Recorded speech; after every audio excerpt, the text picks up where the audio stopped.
Last video में हम बात कर रहे थे regarding the different type of account category, तो उसी टॉपिक को फर्दर हम यहां पर आगे बढ़ाएंगे। तो यहां पर हमने बात की थी कि क्लासिफिकेशन ऑफ अकाउंट के हिसाब से देखें तो आपके पास तीन तरह के अकाउंट होते हैं, बेसिकली दो तरह के अकाउंट होते हैं फर्दर।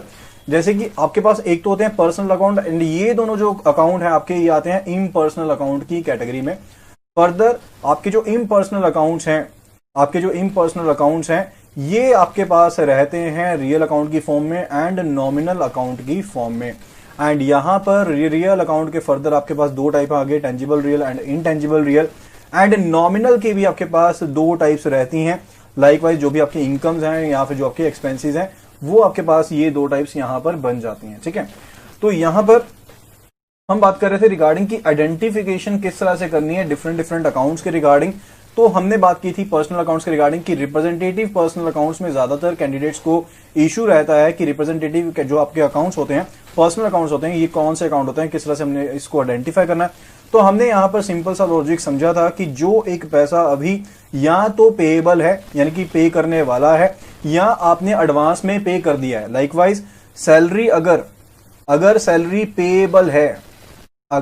पेएबल है यानी कि पे करने वाली है अभी, ठीक है, तो वो, या फिर मैंने एडवांस में पेमेंट कर दी है सैलरी की, तो इस केस में ये जो भी अमाउंट इन हेड्स में पड़ा होगा, इन अकाउंट्स में पड़ा होगा, वो बेसिकली उन एम्प्लॉयज को रिप्रेजेंट कर रहा है जिन एम्प्लॉयज को ये सैलरी प्रोवाइड दी जानी है। ठीक है, तो अभी तक मैंने इसको अपने यहां पर जो भी मेरी बुक्स थी उनमें से डेबिट नहीं किया है, तो ये मेरा एक्सपेंस यानी कि नहीं है। जबकि ये मेरा क्या है, मेरे ऊपर क्या है, बेसिकली एक तरह से एक रिप्रेजेंटेशन है रिगार्डिंग कि ये अमाउंट पर्टिकुलरली मैंने एम्प्लॉयज को पे करना है। Okay, so this is representative personal accounts. Okay, तो यहां तक हमने कवर कर लिया था। फर्दर जो पॉइंट है हम यहां पर अभी कवर करने वाले हैं, तो फर्दर हम कवर करने वाले हैं कि रियल अकाउंट्स आपके पास क्या होते हैं। तो रियल अकाउंट आपके पास दो तरह के होते हैं, एक आपके पास है टेंजिबल अकाउंट एंड दूसरे आपके पास इनटेंजिबल रियल अकाउंट। ठीक है, तो जितने भी आपके एसेट अकाउंट है वो किस में शामिल होते हैं, आपके रियल अकाउंट में ही शामिल होते हैं। तो जल्दी से इसकी थ्योरी पढ़ लेते हैं। एंड उससे करने से पहले मैं आपको एक और चीज बता देना चाहता हूं, जो ऑलरेडी हम चीज डिस्कस तो कर चुके थे, लेकिन फिर भी आप एक बार अपने माइंड में फिर से रख लेंगे रिगार्डिंग द पर्सनल अकाउंट। तो पर्सनल अकाउंट का जो गोल्डन रूल है, what it says, golden rule जो पर्सनल अकाउंट का है वो ये कहता है debit the receiver, that is debit the receiver, यानी कि जिस पर्सन से आपने पेमेंट लेनी है उसके अकाउंट को क्या करेंगे, डेबिट करेंगे। जबकि जिस पर्सन को आपने पैसे देने हैं यानी कि पैसे देने वाले को हम क्या कहेंगे, पैसे जिससे लेने हैं, लेने वाले को क्या कहेंगे, हम यहां पर रिसीवर कहेंगे, एंड देने वाले को क्या कहेंगे, गिवर कहेंगे। सो क्रेडिट द गिवर। ओके, तो ये आपके पास क्या रहता है, गोल्डन रूल रहता है in case of the personal account. Likewise हमने पढ़ा goods sold to mister A ₹5,000।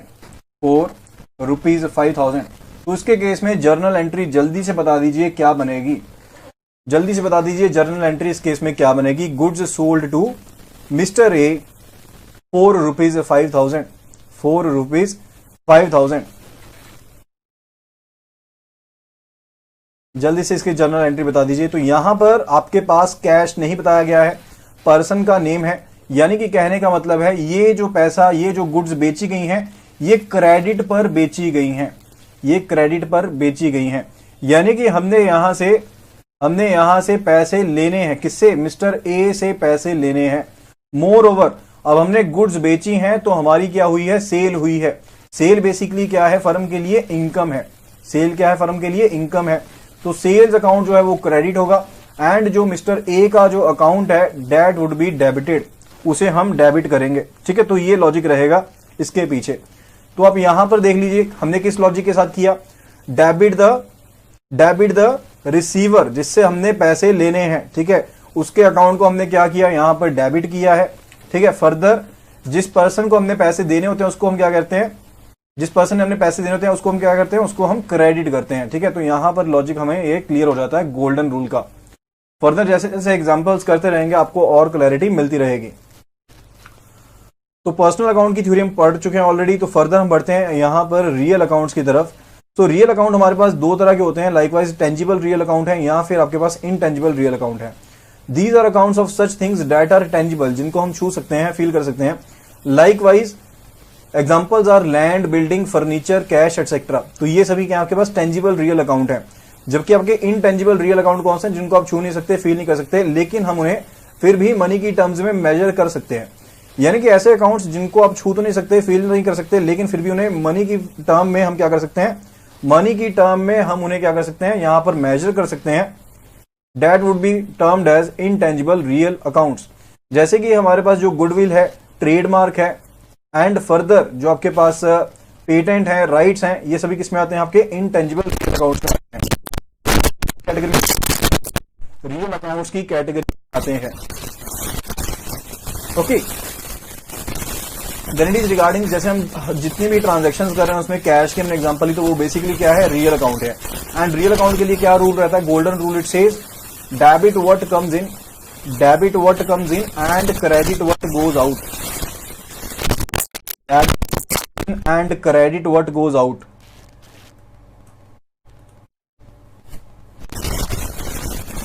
Kindly please confirm if the audio video quality is fine और नॉट। बता दीजिए कि ऑडियो वीडियो क्वालिटी सही है या नहीं है।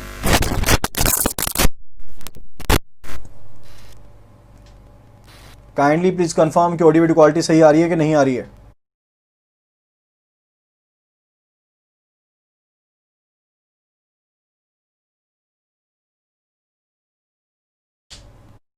Is there any audio video quality fine now? Kindly please confirm, जल्दी से ऑडियो वीडियो क्वालिटी को कंफर्म कर दीजिए कि ऑडियो वीडियो क्वालिटी सही है या नहीं है। ओके, सो गोल्डन रूल जो है रियल अकाउंट का वो ये कहता है debit what comes in and credit what goes out. यानी कि जो भी चीज आपके पास आ रही है उसे डेबिट करना है, एंड जो कोई चीज जा रही है उसे क्या करना है, आपने क्रेडिट करना है। लाइकवाइज आपने कोई मशीनरी परचेज की, लाइकवाइज आपने कोई मशीनरी परचेज की, तो मशीनरी आपके यहां पर क्या है, एसेट है, यानी कि किसको बिलोंग करती है, रियल अकाउंट को बिलोंग करती है। ठीक है, तो अब ये रियल अकाउंट, अगर मशीनरी आपने परचेज की है तो मशीनरी आपके पास आई है, तो मशीन अकाउंट को हम क्या करेंगे, डेबिट करेंगे। इसी तरह से अगर आपने मशीनरी के लिए कैश पे किया है, अगर मशीनरी के लिए हमने कैश पे किया है, तो कैश बेसिकली बाहर जा रहा है। ठीक है, सो हमें कैश अकाउंट को क्या करना है, क्रेडिट करना है, कैश अकाउंट को क्या करना है, क्रेडिट करना। ठीक है, तो इस तरह से हम डील करते हैं रियल अकाउंट्स के साथ। फर्दर इसके बाद आता है हमारे पास नॉमिनल अकाउंट। तो नॉमिनल अकाउंट जो है date deals with the income accounts and expenses account, यानी कि वो सभी अकाउंट जो इनकम से रिलेटेड है, एक्सपेंसेस से रिलेटेड है, गेन से रिलेटेड है, लॉसेस से रिलेटेड है, वो सभी किसकी कैटेगरी में आते हैं, वो सभी आते हैं यहां पर नॉमिनल अकाउंट के यहां पर फॉर्म में आते हैं। Those are all covered in the form of nominal accounts, तो वो नॉमिनल अकाउंट के फॉर्म में कवर्ड है। अगर हम डिक्शनरी मीनिंग भी देखते हैं नॉमिनल का, तो उसका मतलब होता है कि वो अकाउंट्स जो सिर्फ और सिर्फ नाम में ही एग्जिस्ट कर रहे हैं, या अकाउंटिंग टर्म्स में अगर हम देखें तो उनका कोई फिजिकल फॉर्म नहीं होता, इन अकाउंट्स का कोई भी फिजिकल फॉर्म नहीं है। ठीक है, लेकिन जितने भी मनी आपके पास नॉमिनल अकाउंट है, उन सभी के पीछे आपके पास जो मनी है वो इन्वॉल्व रहती है। ठीक है, यानी कि एज सच ये जो अकाउंट्स होते हैं, नॉमिनल अकाउंट्स होते हैं, ये एक्चुअल में एग्जिस्ट नहीं करते हैं, यानी कि रियल सेंस में एग्जिस्ट नहीं करते हैं। अकाउंटिंग सेंस में एज सच आपके पास एग्जिस्ट करते हैं, लेकिन आपके पास रियल फॉर्म में, जैसे हमने यहां पर देखा आपके रियल अकाउंट देखे या फिर अपने पर्सनल अकाउंट देखे, तो वहां पर जिनसे रिलेटेड वो अकाउंट थे वो एग्जिस्ट करते थे पर्सन। ठीक है, लेकिन नॉमिनल अकाउंट के केस में ऐसा नहीं है। ठीक है, लेकिन फिर भी इनके पीछे जो भी है, इनके पीछे जो मनी है वो इन्वॉल्व रहती है। लाइकवाइज परचेज अकाउंट है, सैलरी अकाउंट है, सेल्स अकाउंट है, कमीशन रिसीव किया या फिर डिस्काउंट आपने अलाउ किया, वो सभी अकाउंट आपके कौन से रहेंगे, ये सभी नॉमिनल अकाउंट की टाइप में रहेंगे। All these will be covered under the nominal accounts. Okay, तो गोल्डन रूल नॉमिनल अकाउंट के लिए क्या है, गोल्डन रूल नॉमिनल अकाउंट के लिए क्या है, debit all expenses and losses, यानी कि जितने भी आपके पास एक्सपेंसेस हैं, लॉसेस हैं, उन सभी को हमने डेबिट करना होता है, एंड हमने सभी इनकम्स को, गेन्स को क्या करना होता है, क्रेडिट करना होता है। यानी कि जितने भी एक्सपेंसेस हैं, लॉसेस हैं, उनको हमने सभी को डेबिट करना होता है, एंड जितने भी आपके पास इनकम है, गेन है, उनको क्या करना होता है, क्रेडिट करना होता है। लाइकवाइज अगर मैंने कोई सेल की है, तो सेल बेसिकली मेरे लिए क्या है, इनकम है, सेल मेरे लिए क्या है, इनकम है, तो वहां पर मैं उसे क्रेडिट करूंगा। इसी तरह से अगर मैंने कोई परचेज किया है, तो परचेज बेसिकली मेरे लिए क्या है, एक्सपेंस है। ठीक है, लाइकवाइज मैंने कोई यहां पर कोई गुड्स परचेज की हैं, तो वो बेसिकली मेरे लिए क्या है, एक्सपेंस है। ठीक है, so that would be covered under the nominal account. अब यहां पर एक पॉइंट मैं आपको क्लियर कर देना चाहता हूं, that is regarding the goods and purchases account, that is regarding the goods and purchases account. तो जल्दी से बता दीजिए आपके हिसाब से क्या गुड्स अकाउंट में एंड परचेजेज अकाउंट में कोई डिफरेंस एग्जिस्ट करता है या दोनों सेम ही है? गुड्स अकाउंट क्या है एंड परचेज अकाउंट क्या है, जल्दी से यहां पर बता दीजिए गुड्स अकाउंट के बारे में एंड परचेजेज अकाउंट के बारे में। तो देखिए गुड्स अकाउंट आपका क्या रहता है, गुड्स अकाउंट वो अकाउंट है जैसे आपने कोई रॉ मटेरियल है, इन्वेंट्री है, यानी कि जिस चीज के रिगार्डिंग आप ट्रेड कर रहे हो, जिस चीज के रिगार्डिंग आप ट्रेड कर रहे हो, वो रॉ मटेरियल भी हो सकता है आपने परचेज किया हो, या फिर हो सकता है कि आपने यहां पर फिनिश्ड गुड्स जो है एज सच ही परचेज कर लिए। हमने फिनिश्ड गुड्स भी तो हो सकता है ना, फर्दर ट्रेड पर्पज से हमने परचेज कर लिए, तो वो सभी किसमें आती हैं, हमारी गुड्स अकाउंट में यहां पर आती हैं। अब हम अप्रोप्रिएटली कहें तो परचेज अकाउंट भी यही शो करता है। परचेज अकाउंट भी किससे रिलेटेड है, इन्वेंट्री से ही रिलेटेड है। किससे रिलेटेड है, इन्वेंट्री से ही रिलेटेड है। जो भी आप इन्वेंट्री परचेज कर रहे हैं वो सभी किसमें आएंगे, आपका इन्वेंट्री अकाउंट में आएगा। लेकिन गुड्स अकाउंट की अगर हम टाइप देखते हैं यहां पर, तो गुड्स अकाउंट की टाइप क्या है, ये आपका टेंजिबल रियल अकाउंट है। This is your tangible real account, ठीक है। लेकिन जब परचेज अकाउंट की बात करते हैं तो ये आपके पास क्या है, नॉमिनल अकाउंट है। ये आपके पास क्या अकाउंट है, नॉमिनल अकाउंट है। अब क्वेश्चन आता है कि आपको कौन सा अकाउंट इस्तेमाल करना है, अगर आपको बताया गया लाइकवाइज अगर आपको क्वेश्चन में आता है कि goods were purchased by firm A, goods were purchased by firm A for ₹20,000, तो इसके लिए आप एंट्री क्या करेंगे, what would be the entry, इसके लिए हम क्या एंट्री करेंगे। एक चीज तो कंफर्म है कि कैश हमारे पास से जा रहा है, तो यहां पर कैश अकाउंट तो क्या होगा, क्रेडिट ही होगा। तो यहां पर परचेजेस अकाउंट का इस्तेमाल करना चाहिए या फिर गुड्स अकाउंट का इस्तेमाल करना चाहिए। आप इनमें से कोई भी अकाउंट का इस्तेमाल कर सकते हैं, लेकिन बेसिक सा जो डिफरेंस रहता है वो अकाउंटिंग की टाइप का डिफरेंस रहता है, वो अकाउंटिंग की टाइप का डिफरेंस रहता है। लाइकवाइज जो आपके पास परचेज अकाउंट हम इस्तेमाल करते हैं वो पीरियोडिक इन्वेंट्री सिस्टम से रिलेटेड है, दैट इज रिलेटेड टू हम कौन सा इन्वेंट्री सिस्टम इस्तेमाल कर रहे हैं, ठीक है। तो यहां पर जो हम यहां पर परचेज अकाउंट इस्तेमाल करते हैं वो आपके पास किससे रिलेटेड है, वो पीरियोडिक इन्वेंट्री सिस्टम से रिलेटेड है, पीरियोडिक इन्वेंट्री सिस्टम से रिलेटेड है। जबकि आपके पास जो गुड्स अकाउंट है वो किससे रिलेटेड है, गुड्स अकाउंट जो है that is related to perpetual inventory system, that is related to perpetual inventory system. तो यहां पर मैं ज्यादा डिटेल में आपको नहीं जाऊंगा, सिंपल आपको इतनी चीज बता देता हूं कि परपेचुअल इन्वेंट्री सिस्टम के केस में क्या रहता है कि आप सिस्टम को अप टू डेट रखते हैं, जो भी सेल किया, जो भी परचेज किया, आप साथ के साथ इन्वेंट्री को रियल टाइम में अपडेट करते रहते हैं। लेकिन पीरियोडिक इन्वेंट्री सिस्टम के केस में आप साथ की साथ अपडेट नहीं करते हैं, ठीक है। तो वहां पर हम परचेज अकाउंट का इस्तेमाल करते हैं, एंड जहां पर आप रियल टाइम अपडेट करें, जैसे ज्यादातर आज की जितनी भी इंस्टीट्यूट्स हैं वो करती हैं, तो वहां पर हम गुड्स अकाउंट का इस्तेमाल करते हैं। एंड जब भी अगर आपको कोई लेम एंट्री पूछी गई है, यानी कि बिना कुछ दिए गए आपको बताया गया है एंड आपको आंसर करना है, तो हम गुड्स अकाउंट की बात करेंगे। तब हम किसकी बात करेंगे, गुड्स अकाउंट की बात करेंगे, ठीक है। लेकिन परचेज अकाउंट जो है, अगर आपको क्वेश्चन में परचेज अकाउंट भी दिया गया तो उसके रिगार्डिंग कंफ्यूज नहीं होना है, ठीक है। तो सिंपल इस चीज को यहां पर क्लैरिफाई करने के लिए मैंने आपको बताया है, ओके। तो फर्दर इसके बेस पर अभी हम क्वेश्चंस कर लेते हैं, तो आपकी और ज्यादा क्लैरिटी हो जाएगी। उससे पहले कुछ एक एग्जांपल्स यहां पर करना चाहता हूं मैं, तो जल्दी से बता दीजिए जो भी एग्जांपल्स कर रहा हूं मैं, नंबर वाइज लिख रहा हूं, आपको अकाउंट टाइप बतानी है कि कौन सी अकाउंट है।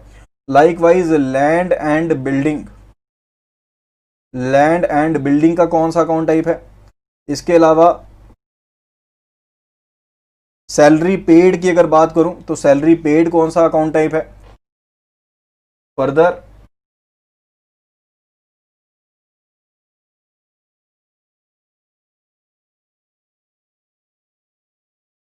अगर हम बात करते हैं एक्सपेंसेस पेएबल की, तो ये कौन सा अकाउंट टाइप है।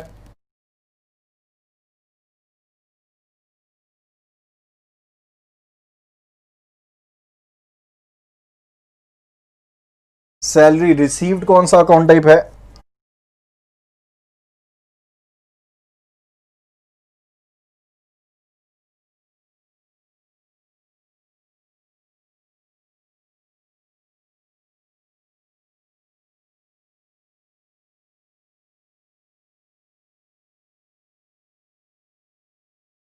And fifth one is stock account कौन सा टाइप है आपका। तो जल्दी से बता दीजिए, जो पहला हमारा है date is regarding the land and building. तो लैंड एंड बिल्डिंग जो है डेट इज योर एसेट, ठीक है। तो ये कौन सा आपके पास अकाउंट है? This is real account, this is real account, ठीक है। एंड आपको एक बताना चाहूंगा चीज कि लैंड जो रहता है, जो लैंड है आपके पास, इसके केस में कोई भी डेप्रिसिएशन चार्ज नहीं की जाती, क्योंकि आपके पास इसका कोई भी यूजफुल लाइफ टाइम आप निकाल ही नहीं सकते, ठीक है। तो लैंड के केस में आपका एसेट चाहे ये फिक्स्ड एसेट है, लेकिन इसके केस में कोई भी डेप्रिसिएशन चार्ज नहीं करते हैं। सैलरी पेड के केस में अगर हम बात करते हैं तो कौन सा अकाउंट है?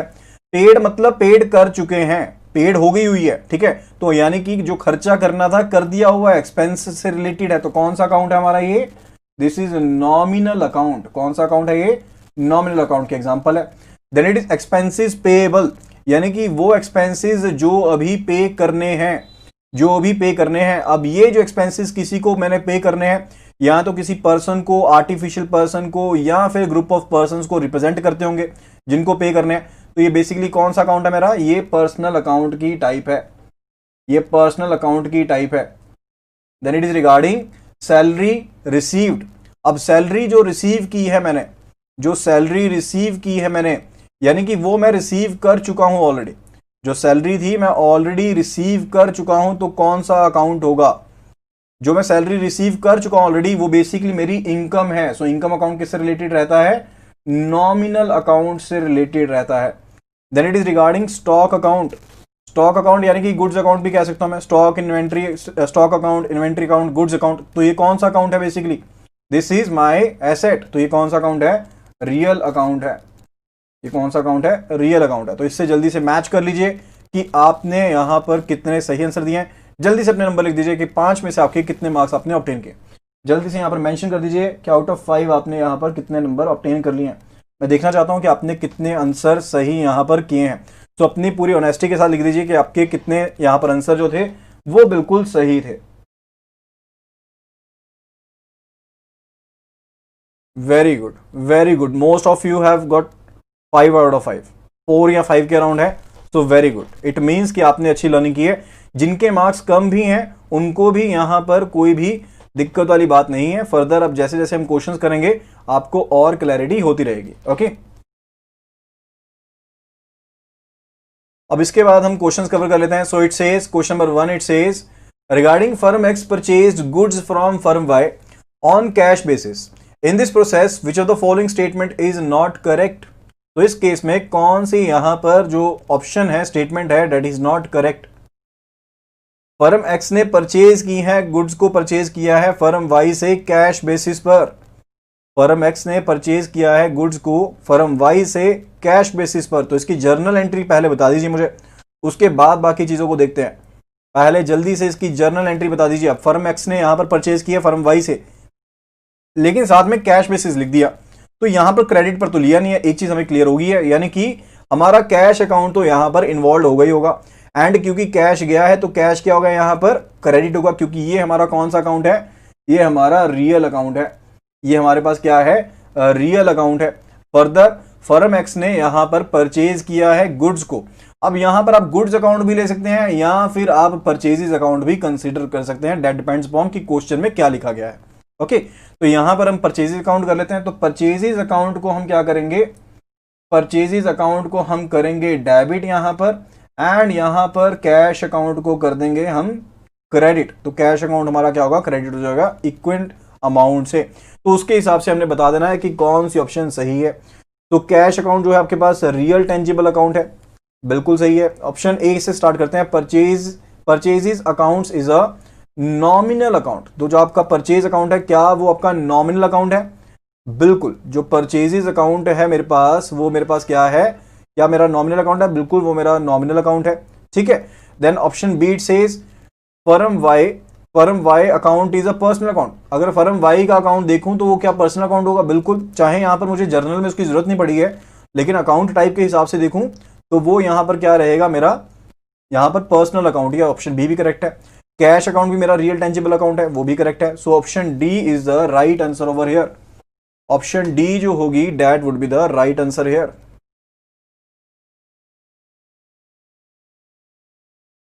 Next question it says a firm has taken loan from one mister Sushil, यानी कि फर्म ने एक लोन लिया है मिस्टर सुशील से, who is also partner in the firm, जो कि फर्म में पार्टनर भी है। The amount will be credited to, तो अमाउंट कहां पर क्रेडिट होगा यहां पर आपको बता देना है, जल्दी से बता दीजिए। The amount will be credited to, तो अमाउंट कहां पर क्रेडिट होगा, तो जर्नल एंट्री के हिसाब से बताना आपको। ये जब भी ऐसे क्वेश्चन आते हैं तो आपको जर्नल एंट्रीज के हिसाब से बताना है कि यहां पर जो अमाउंट है वो कहां पर क्रेडिट होगा। Cash account, loan account, partner capital account, none of the above. तो देखिए लोन लिया गया है तो यहां पर सिंपल सी चीज है, पार्टनर कैपिटल तो इंक्रीज होगी ही नहीं, क्योंकि बेसिकली एक लोन की तरह पैसा लिया है मिस्टर सुशील से। तो ऑप्शन सी तो आपकी गलत हो गई। ठीक है, तो दो ऑप्शंस रहती हैं, इनमें से आपको चूज करना है। तो जर्नल एंट्री लिख लीजिए जल्दी से पहले। अब फर्म यहां पर ए ने क्या लिया है, फर्म ने यहां पर लोन लिया है किससे, मिस्टर सुशील से। तो मिस्टर सुशील यहां पर क्या है, यहां पर क्रेडिटर है। ठीक है, जिसने यहां पर उधार दिया है ये क्या है, क्रेडिटर है। ठीक है, तो इसके केस में जो फर्म अकाउंट होगा, जो फर्म के पास पैसा होगा वो यहां पर इसको या तो बैंक बैलेंस में आएगा या कैश बैलेंस में आएगा। या तो बैंक में भी आएगा ना, अगर क्रेडिट देगा तो बैंक में भी आ सकता है, या फिर कैश भी ले सकता है। कैश यहां पर मेंशन नहीं है, कैश यहां पर मेंशन नहीं है, तो सिंपली हम यहां पर नाम लिखा हुआ है तो इसे हम क्या मानेंगे कि हमने यहां पर बैंक अकाउंट में दिया है। ठीक है, तो सिंपली आप कुछ भी ले सकते हैं, कंसीडर कर लीजिए लाइकवाइज कि आपके पास जो भी बैंक आपका अकाउंट है, जो भी आपके पास बैंक अकाउंट है उसमें पैसा क्या हो रहा है, इंक्रीज हो रहा है, तो बैंक अकाउंट डेबिट कर देंगे। एंड जो यहां पर पैसे हमने लिए हैं, किससे लिए हैं उधार, सुशील से लिए हैं, तो पर्सनल अकाउंट का जो रूल था वो क्या कहता है कि देने वाले को क्रेडिट करना होता है। आपको पैसे उधारे किसने दिए हैं, पैसे उधारे दिए सुशील ने, तो यहां पर सुशील के अकाउंट को क्या करेंगे, क्रेडिट करेंगे टू सुशील अकाउंट। ठीक है, तो ये हमारी जर्नल एंट्री होगी। अब इसके हिसाब से देख लीजिए कि आपके पास जो अमाउंट है वो क्रेडिट कहां पर हो रहा है, date is in the loan account of Sushil. जो लोन अकाउंट था, जो यहां पर लोन दिया सुशील ने, उस अकाउंट में यहां पर क्या होगा, क्रेडिट होगा। So option B will be the right answer over here. Option B will be the right answer over here. Okay, अभी नेक्स्ट क्वेश्चन पर चलते हैं। Next question it says firm X made payment of rent to its landlord in cash. तो firm X ने payment की अपने landlord को cash में। Which one of the following is the correct journal entry in the books of firm ए। तो correct journal entry बतानी है। अब आपने पेमेंट कब की है, कैश में की है, कैश निकला है तो कैश क्या होगा, क्रेडिट में होगा, क्योंकि कैश आपका रियल अकाउंट है। So debit what comes in and credit what goes out. तो कैश क्या होगा आपका, क्रेडिट होगा, इतना हमें कंफर्म हो गया। अब यहां पर फर्म एक्स का जो रेंट अकाउंट है वो क्या है, एक्सपेंस है, यानी कि नॉमिनल अकाउंट है। तो नॉमिनल अकाउंट के केस में क्या कहते हैं, debit all the expenses, debit all the expenses. तो यहां पर रेंट अकाउंट जो होगा वो डेबिट होगा एंड जो आपका कैश अकाउंट है वो क्रेडिट होगा। And appropriately option C will be the right answer over here. Next question it says what is the appropriate explanation of the journal. तो जर्नल के रिगार्डिंग बता दीजिए, बहुत ही आसान सा क्वेश्चन है। It is a book of double entry. तो जर्नल में क्या डबल एंट्री होती है, बिल्कुल भी नहीं होती। It is a book of secondary entry. तो क्या ये सेकेंडरी एंट्री होती है, इसमें सबसे पहली एंट्री होती ही जर्नल में है। It is a book of original entry, बिल्कुल सही है, it is a book of original entry. So option C is the correct answer regarding the journal. Fine, next question it says where the chief cashier disburses some cash to the junior cashier and after a fixed period the chief cashier makes up the amount spent by the junior cashier, it is called। तो उस system को हम क्या कहते हैं, imprest system, cash advance system, advance suspense accounting और any of the above. Which one would be the right answer over here. तो ये पैटी कैश बुक का हमारे पास पैटी कैश बुक में यही सिस्टम होता है। तो पैटी कैश बुक में कौन सा सिस्टम इस्तेमाल करते हैं हम, इम्प्रेस्ड सिस्टम इस्तेमाल करते हैं। लाइकवाइज शुरू में यहां पर 1000 रुपया दिया गया, 1000 रुपया हमने रिसीव कर लिया। अब 1000 में से आपने 700 रुपये टोटल स्पेंड कर दिया, 300 रुपये आपके पास बच गया। नेक्स्ट मंथ में इसको दोबारा से रिफिल करना होगा विद 700 ताकि इसके पास एग्जैक्टली वही अमाउंट बन जाए जो पिछली बार भी था। तो इस सिस्टम को हम क्या कहते हैं, that is called impressed system. So option A is the correct answer over here. Option A is the correct answer over here. Next question it says which of the following is correct sequence of bookkeeping or record keeping। तो यहां पर हमने बताना है कि कौन सा जो सीक्वेंस है वो करेक्ट है बुक कीपिंग के रिगार्डिंग। तो बुक कीपिंग में सबसे पहली चीज रहती क्या है, बुक कीपिंग में सबसे पहली चीज रहती क्या है, देखिए सबसे पहला स्टेप होता है हमारे पास बुक कीपिंग के केस में रिगार्डिंग की आपने आइडेंटिफिकेशन करनी है उन सभी एंट्रीज की जो किसी से रिलेटेड हो सकती हैं, जो यहां पर रिलेटेड हो सकती हैं अकाउंट्स से, जो आपकी किससे रिलेटेड हो सकती हैं, जो आपकी यहां पर अकाउंट से रिलेटेड एंट्रीज हो सकती हैं। आपने उन एंट्रीज को क्या करना है, आइडेंटिफाई करना होता है। उसके बाद आपने उन एंट्रीज को क्या करना होता है, रिकॉर्ड करना होता है। उसके बाद क्या करना होता है, आपने उन एंट्रीज को क्या करना होता है, पहले तो मेजर करते हैं, फिर हम उनको क्या करते हैं, रिकॉर्ड करते हैं, and the last one it is a classifying, and last one is classifying. तो यहां पर हमारे पास क्या रहता है, सबसे पहली चीज रहती है कि हम आइडेंटिफाई करते हैं एंट्रीज को, उनको मेजर करते हैं, देन उन्हें हम क्या करते हैं बेसिकली, उसके बाद उनको रिकॉर्ड करते हैं, देन क्लासीफाई करते हैं। तो बुक कीपिंग के केस में तो ये रहता है। तो यहां पर हमारे पास करेक्ट जो मेथड निकल कर सामने आता है, what would be that 3639, it is recording, classifying, summarising. ठीक है, तो यहां पर ऑल ओवर अकाउंटिंग के बेस पर देखें तो ऑप्शन बी जो है that is correct. Otherwise bookkeeping में आपके पास 4 स्टेप रहते हैं। पहला स्टेप आपके पास रहता है रिगार्डिंग द आइडेंटिफिकेशन, उसके बाद रहता है आपके पास मेजरमेंट, कि आपने मेजर करना है उसको मोनेटरी टर्म में, then it is regarding the recording, कि आपने उन एंट्रीज को क्या करना है, रिकॉर्ड करना है, एंड रिकॉर्डिंग करने के बाद आपका जो मेन प्रोसेस रहता है बुक कीपिंग में, दैट इज अ क्लासिफिकेशन और क्लासीफाइंग। ओके, तो option B will be the right answer over here. Next question says loss on sale of a fixed asset would be reflecting, loss on sale of a fixed asset would be reflecting debit balance in profit and loss account, credit balance in the real account, credit balance in the personal account, debit balance in the real account. What would be the answer? आपको एक fixed asset के ऊपर loss हुआ है, आपको क्या हुआ है, फिक्स्ड एसेट के ऊपर लॉस हुआ है, so that would be reflecting what. तो क्या चीज रिफ्लेक्ट होगी, देखिए सिंपल सी चीज है, जब आपके पास यहां पर एक चीज सोच लीजिए, फिक्स्ड एसेट के आपका लॉस हुआ है, तो हमने यहां पर बेसिकली क्या करना है, जब भी इस चीज को समझिए, जब भी एक रियल अकाउंट क्या है, जैसे हमने फिक्स्ड एसेट की एग्जांपल ली, तो एसेट बेसिकली जब भी आपके पास ऐड होते हैं तो यहां पर बैलेंस क्या होता है, और ज्यादा डेबिट होता है। यानी कि एसेट्स का जो बैलेंस होता है वो क्या होता है, डेबिट होता है। एसेट्स का जो बैलेंस होता है वो क्या होता है, डेबिट होता है। ठीक है, इतनी बात समझते हैं हम। ठीक है, एंड अगर कोई मेरे पास एसेट जो था, मान लीजिए 10,000 का एसेट था, यानी कि 10,000 डेबिट बैलेंस शो कर रहा था मेरा एसेट अकाउंट। अब यहां पर इसे मैंने लॉस पर बेचा है, यहां पर इसे मैंने लॉस में बेचा है, तो उसके केस में मेरा जो रियल अकाउंट होगा वो बैलेंस कौन सा शो करेगा, that will be showing a credit balance. वो क्या बैलेंस शो करेगा, वो क्रेडिट बैलेंस शो करेगा। वो कौन सा बैलेंस शो करेगा, क्रेडिट बैलेंस शो करेगा। ओके, देखिए प्रॉफिट लॉस तो तब बनता है ना, अब जब बाद में बनाएंगे। पहले तो हम यहां पर पूछ रहे हैं रिगार्डिंग कि आपने एक एसेट को बेचा है, सिर्फ आपने एक यहां पर एसेट को बेचा है, तो उसके केस में जो आंसर होगा that would be the credit balance in the case of real account. So option B is more appropriate and is the right answer. Next question की तरफ चलते हैं, that says entries relating to goods are made in, goods के related जो entries होती हैं वो हम कहां पर करते हैं, sales account, purchase account, sales return account, purchase return account, stock account, कहां पर करते हैं। जो यहां पर गुड्स से रिलेटेड आपकी एंट्रीज होती हैं वो हम कहां पर करते हैं,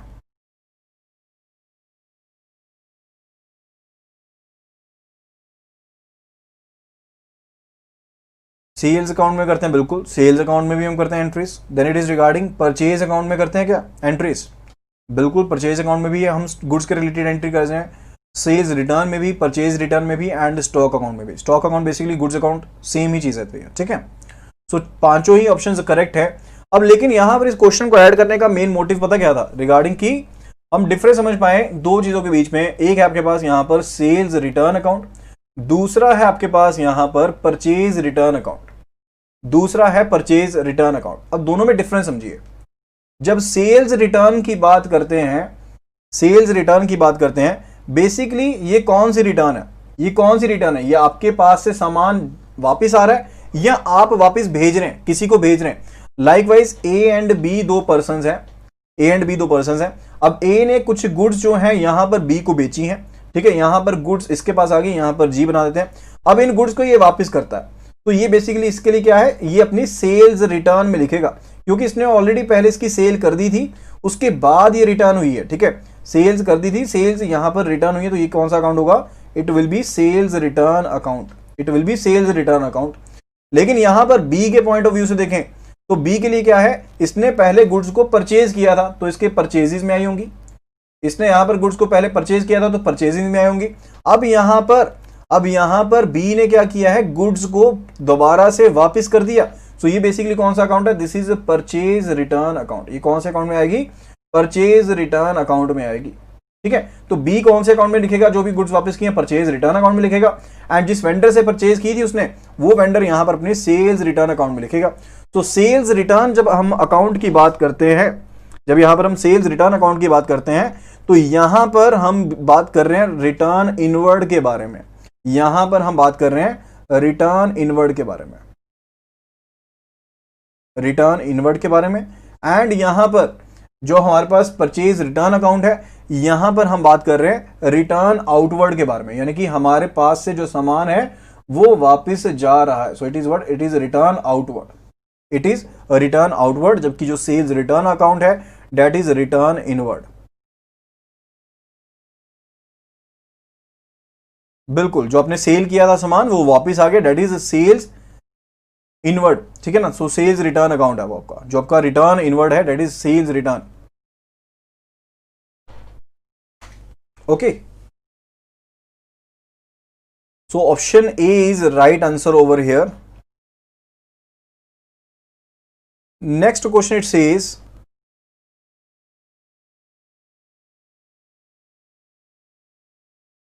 next question it says, generally which method is used for the trade of finished goods under transfer pricing। Akhilesh ji, जो मेथड मैंने आपको बताया, मैंने आपको पूरी डिटेल ऊपर बता दी है कि goods account and purchases account में क्या डिफरेंस रहता है। Goods account is not nominal, goods account real account ही है, लेकिन परचेज जो अकाउंट है that is a nominal account, ठीक है। तो दोनों में डिफरेंस ऑलरेडी मैंने करवा दिया है, आप थोड़ा सा रिवाइंड करके उसको प्लीज गो थ्रू कर लीजिए। So generally which method is used for the sales of और the trade of finished goods, for the trade of finished goods under the transfer pricing. तो ट्रांसफर प्राइसिंग में हम कौन सा जो मेथड है उसे इस्तेमाल करते हैं। ऑप्शंस हैं आपके पास, comparable uncontrolled price method, cost plus method, resale price method, none of the above, none of the above. तो मेथड जो हम यूज करते हैं that is a cost plus method, cost plus method को हम इस्तेमाल करते हैं। Option B is the right answer over here. Next question says, preparing of trial balance and final accounts with a view to ascertain profits from the business is called. जब हम prepare करते हैं trial balance को and final accounts को with a view to ascertain the profits, ताकि हम इस चीज को यकीनी बना पाए कि हमें प्रॉफिट्स हुए हैं बिजनेस से, उसे हम क्या कहते हैं, रिकॉर्डिंग कहते हैं, क्लासिफाइंग कहते हैं, समराइजिंग कहते हैं, या फिर none of the above. 3640, so it is summarizing, so option C is the right answer over here.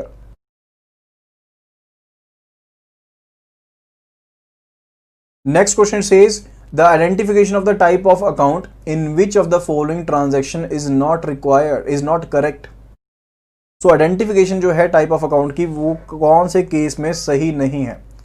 Salary paid to the staff, cash account and salary account. अगर हमने सैलरी पे की है स्टाफ को, तो उसके केस में हमारे पास कौन कौन से अकाउंट इन्वॉल्व होंगे।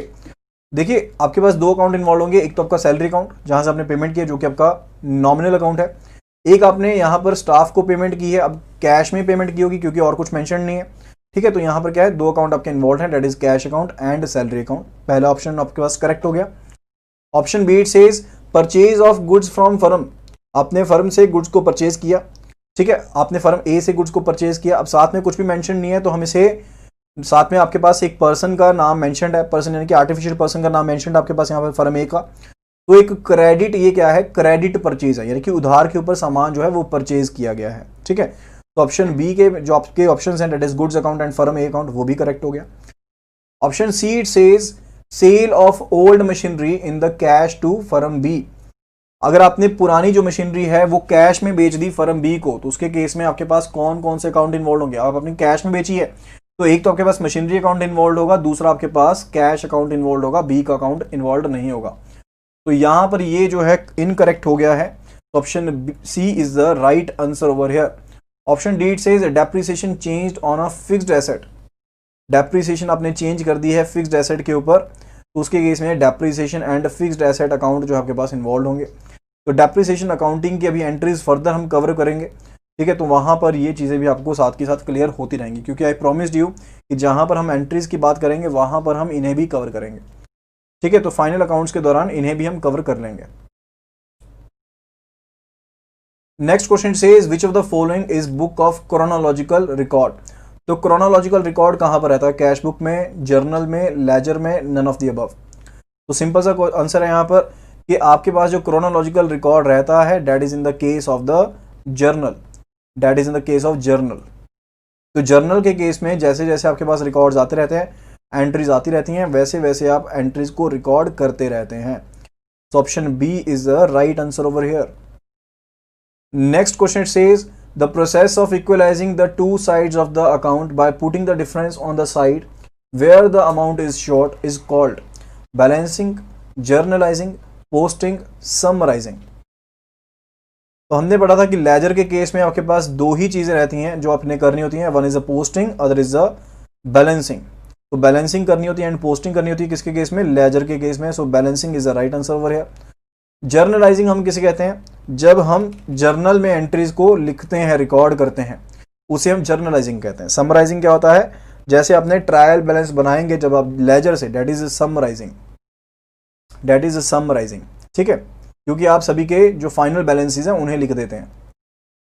Next it says 3686 question says the name given to which of the following explanation does not match. Account book where the transaction is entered first, जहां पर सबसे पहली बार जो एंट्री है उसे रिकॉर्ड किया जाता है, एंटर किया जाता है, उसे हम क्या कहते हैं, that is called book of secondary entry. तो पहली ही ऑप्शन इनकरेक्ट है। तो बुक ऑफ प्राइमरी एंट्री या फिर ओरिजिनल एंट्री कहते हैं जहां पर ट्रांजैक्शन को पहली बार हम एंटर करते हैं। तो option A is the right answer. बाकी ऑप्शंस भी देख लीजिए। Total of the credit side is greater than the total of the debit side of the account, यानी कि आपके पास जो क्रेडिट साइड थी वो ज्यादा थी डेबिट साइड से, तो उसके केस में आपके पास जो अकाउंट का बैलेंस होगा व्हाट वुड बी दैट। तो उसके केस में आपके पास जो बैलेंस होगा अकाउंट का वो क्या होगा। लाइकवाइज आपके पास आपके पास अकाउंट के यहाँ पर है, लेजर में एक अकाउंट है, यहाँ पर आपके पास रहती है डेबिट साइड, ये है आपके पास क्रेडिट साइड। एक तरफ आपके पास टोटल आया 10,000 का, दूसरी तरफ मेरे पास टोटल आया 6,000 का। तो यहाँ पर इस अकाउंट का बैलेंस क्या होगा, अगर मैं बैलेंस कहूँ डेबिट में होगा क्रेडिट में होगा तो किस तरह से पता लगेगा। अब जिस तरफ मेरे पास ज्यादा होता है उसका डिफरेंस मैं दूसरी तरफ लिख देता हूँ, ठीक है। लाइकवाइज यहाँ पर मैं लिख दूंगा by balance C D, by balance C D कर देते हैं, इस चीज को याद कीजिए, ठीक है। यहाँ पर 4,000 लिख दूंगा बैलेंसिंग करने के लिए। तो यहाँ पर बेसिकली क्या हो गया, 10,000 हो गया यहाँ पर भी टोटल। फर्दर बैलेंस मैं कौन सा ब्रॉट डाउन करूंगा, इसी 4,000 को मैं ब्रॉट डाउन करूंगा, that would be on the other side, यानी कि जिस साइड पर मेरे पास बैलेंस ज्यादा होता है that is the balance of the account. Simple सा लॉजिक याद रख लीजिए, जिस साइड पर मेरे पास बैलेंस ज्यादा होता है that is the nature of balance of the account, यानी कि वो जैसे हमारे पास यहाँ पर डेबिट साइड ज्यादा है तो इसका अकाउंट टाइप कौन सी होगी, जल्दी से बताइए, जल्दी से बताइए कौन सी होगी, डेबिट साइड होगी, क्रेडिट साइड होगी, कौन सी होगी। तो यहां पर बैलेंस जो है मेरा डेबिट साइड पर ज्यादा है तो ये डेबिट होगा बैलेंस, ठीक है। तो ये डेबिट साइड पर रहेगा। अगर मैं यहां पर बात कर रहा हूं तो यहां पर कहा गया total credit side is greater, तो क्रेडिट साइड अगर ज्यादा है, अगर क्रेडिट साइड ज्यादा है तो उसके केस में जो बैलेंस होगा that would be in credit nature, वो क्रेडिट नेचर का रहेगा। जो यहाँ पर नेट इफेक्ट होगा बैलेंस का वो क्रेडिट का होगा, that is said over here. तो ये भी करेक्ट हो गया। Option C it says discount that is recorded in the books of account is cash discount, बिल्कुल सही है। जो हम यहाँ पर रिकॉर्ड करते हैं बुक ऑफ अकाउंट्स में, यहाँ पर जो भी डिस्काउंट रिकॉर्ड करते हैं that is a cash discount, cash के ऊपर आप डिस्काउंट दे रहे हैं, वही रिकॉर्ड कर रहे हैं। Ledger is a principal book of account, that is also true. So option A जो है यहां पर उसमें गलती थी, तो ऑप्शन ए जो है that is a correct answer. Next it says goods are purchased in cash by XYZ firm from ABC firm.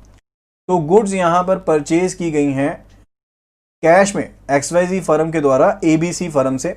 Which of the following two accounts are involve in this transaction. तो जल्दी से यहां पर journal entry लिख लीजिए जब भी ऐसे क्वेश्चन आते हैं। तो गुड्स परचेज की गई हैं, तो गुड्स हमारे पास आई हैं, यानी कि हमारे पास से कैश गया है क्योंकि कैश में ट्रांजैक्शन की गई है। तो कैश अकाउंट यहां पर क्या होगा, क्रेडिट अकाउंट होगा, क्योंकि वो क्या है, हमारा रियल अकाउंट है।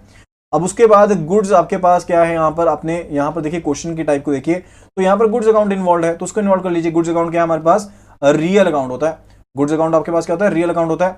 सो रियल अकाउंट के हिसाब से डेबिट व्हाट कम्स इन, तो डेबिट एंड कैश, आपके पास गुड्स एंड कैश दोनों ही रियल अकाउंट है, तो उसके हिसाब से रूल फॉलो कर देंगे। एंड जो दो अकाउंट इन्वॉल्व है यहां पर, वो आपको पता लग गया कि दो अकाउंट कौन से इन्वॉल्व है।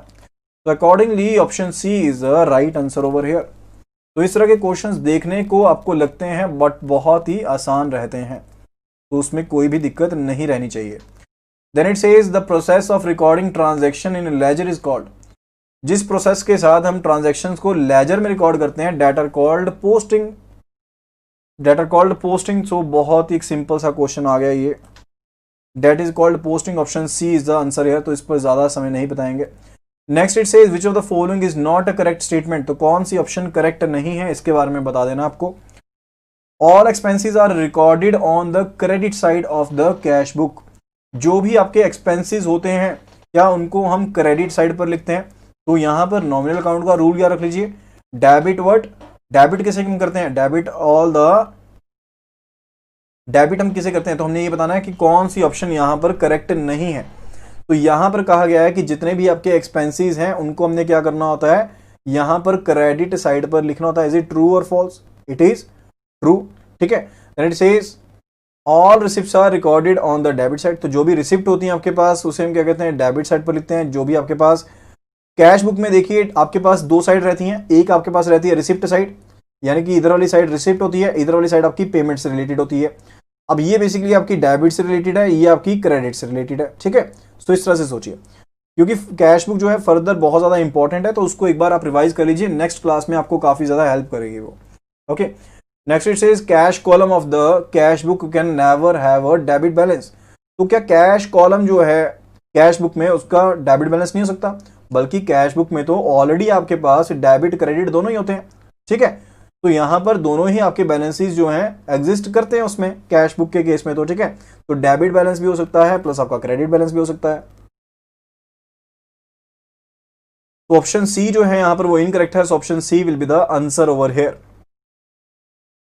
Then it says a debit in the nominal account, a debit in the nominal account denotes an expense.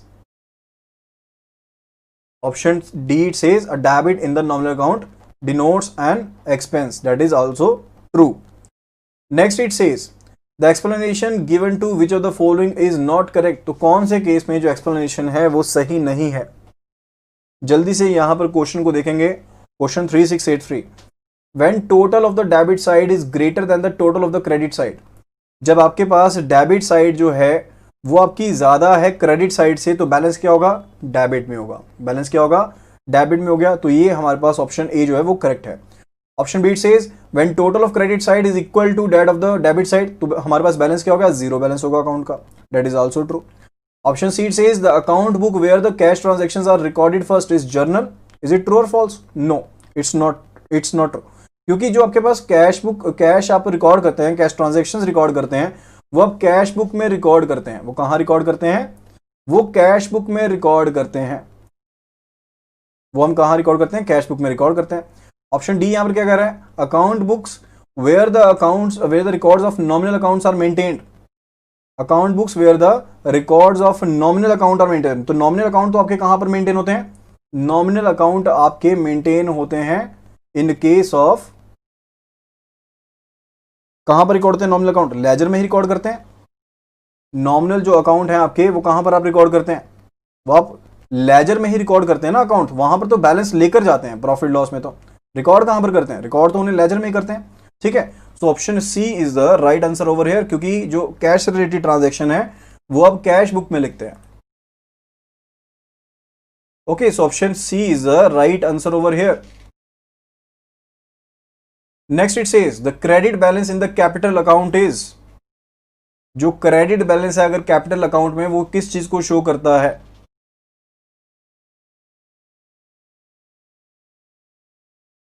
वो किस चीज में शो करता है?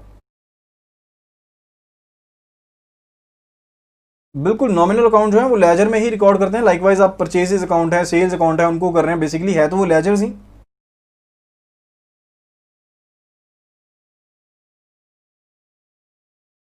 उनके रिगार्डिंग आप अलग से बना सकते हैं ना। सो क्रेडिट बैलेंस जो है यहां पर वो बेसिकली क्या है? लायबिलिटी है। That is a liability in the balance sheet. जो क्रेडिट बैलेंस है that is liability in the balance sheet. So option A over here is the right answer. Next question says a firm returned the goods it purchased to the seller firm. एक firm ने यहां पर return कर दी है goods, जो भी उसने परचेज करी थी वो किसे रिटर्न कर दी है? जिस फर्म से उसने परचेज करी थी उसी को कर दी है, सेलर फर्म को कर दी है। So the amount shall be credited to, तो अमाउंट कहां पर क्रेडिट होगा? जो अमाउंट है that will be credit to which account, तो कहां पर क्रेडिट होगा? तो डेबिट क्रेडिट का केस में पूछ रहे हैं कि डेबिट क्रेडिट के केस में जो अमाउंट होगा वो कहां पर होगा। तो सिंपल सी चीज है, जैसे हमने सिनेरियो देखा था कि ए एंड बी मान लीजिए दो फर्म्स हैं। अब ए जो है वो बायर है, बी जो है वो सेलर है।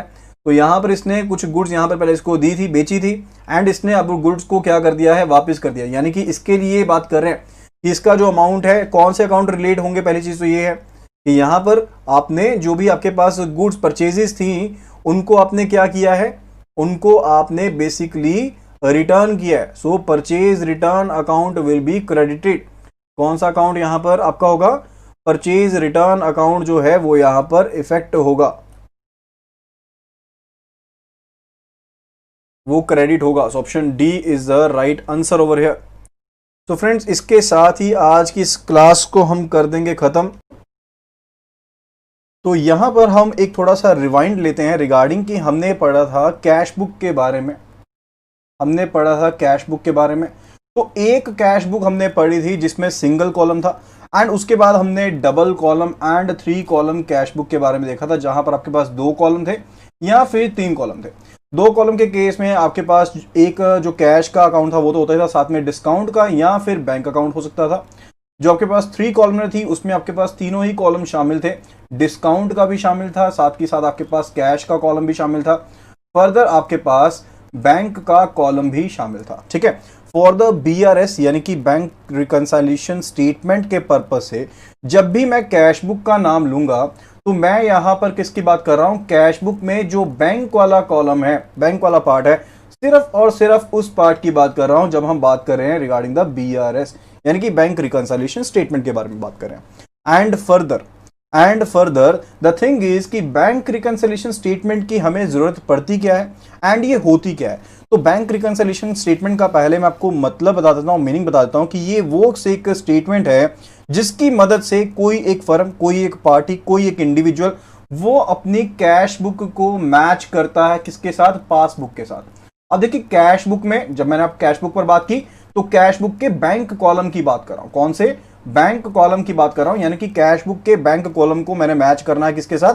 पासबुक के साथ मैच करना है। ठीक है, तो यहां पर जब भी मैं किसकी बात करता हूं? कैश बुक की बात करता हूं, तब मैं बैंक कॉलम की बात कर रहा हूं। तो रिकंसिलिएशन का मेन पर्पस क्या है कि इनके बीच में जो भी डिफरेंसेस हैं उनको आपस में मुझे मैच करना है। Okay, that is the case. तो अब ये डिफरेंसेस आते किस वजह से हैं, उनका कारण भी देख लेते हैं कि क्या क्या रीजन हो सकते हैं।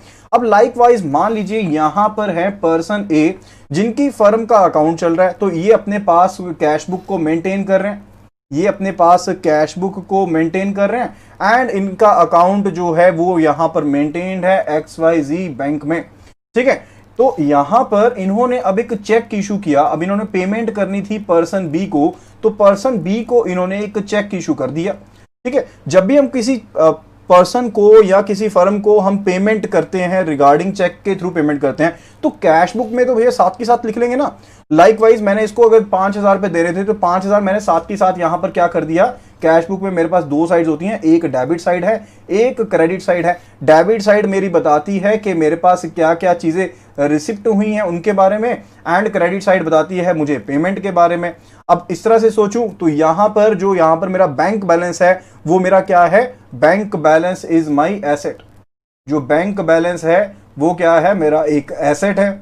ओके, अगर मैंने यहां पर पैसा अपना जमा किया हुआ है, अगर बैंक में मैंने लोन ले रखा है तो वो मेरी क्या होगी, लायबिलिटी होगी। लेकिन यहां पर फिलहाल के लिए मैं बात कर रहा हूं कि बैंक बैलेंस जो है वो मेरा क्या है, एसेट है यहां पर।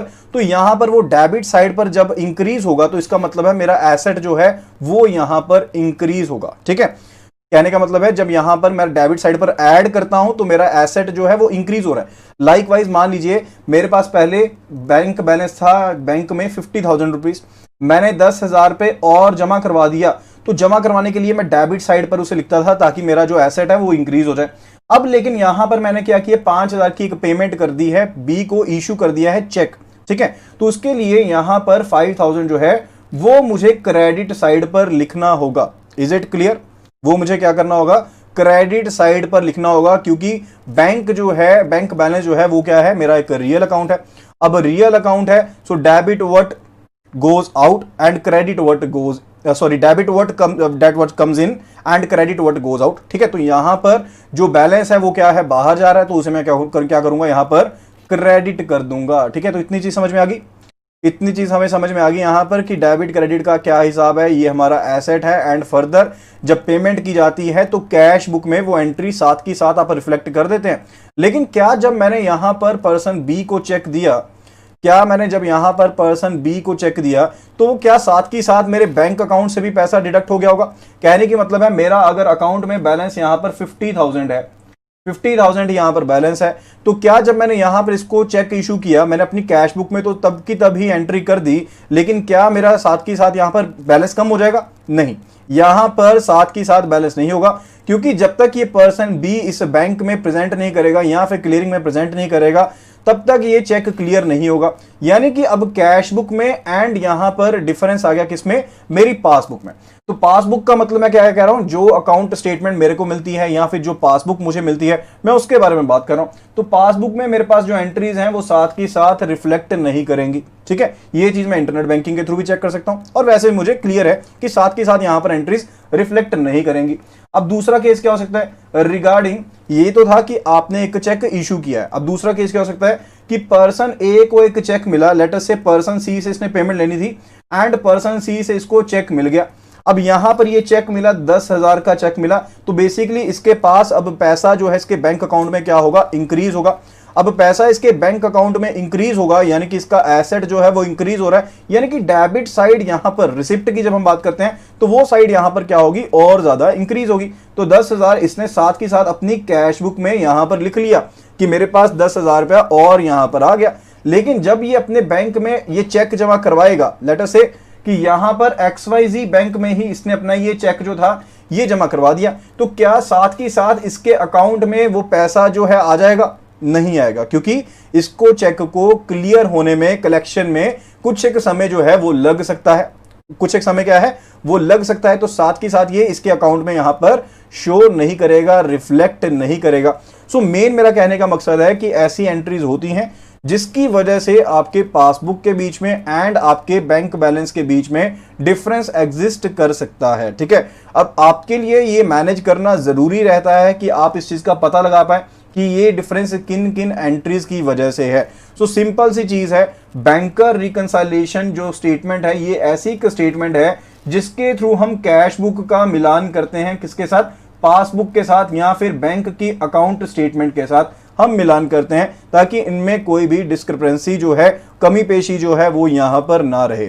अब ये जो आपके पास डिस्क्रिपेंसी है वो यहां पर अलग अलग वजह से हो सकती है, जिनके बारे में हम देखेंगे कि क्या क्या वो रीजन हो सकते हैं। एंड फर्दर बैंकर रिकंसाइलेशन स्टेटमेंट ऐसा भी नहीं है कि मैंडेटरी है, दिस इज नॉट मैंडेटरी। ये डिपेंड करता है कि आप रिकंसाइल करना चाहते हैं या फिर नहीं करना चाहते हैं। ओके, लेकिन एग्जैक्ट पोजीशन जानने के लिए कि मेरे पास जो भी मेरी एंट्रीज हैं वो सही है या नहीं है, उनके बारे में जानने के रिगार्डिंग है। अब हम डिफरेंट रीजंस के बारे में बात कर रहे थे, डिफरेंट रीजंस के बारे में बात कर रहे थे जिनकी वजह से डिफरेंसेस जो हैं वो हो सकते हैं।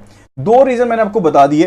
पहला रीजन मैंने आपको बताया कि अगर आपने चेक जो है वो इशू किए हैं, so it is cheques issued. अगर मैंने चेक इशू कर दिया है यानी कि किसी पार्टी को दे दिया है, लेकिन जब तक वो चेक प्रेजेंट नहीं होगा तब तक मेरा बैलेंस जो है वो रिफ्लेक्ट नहीं होगा।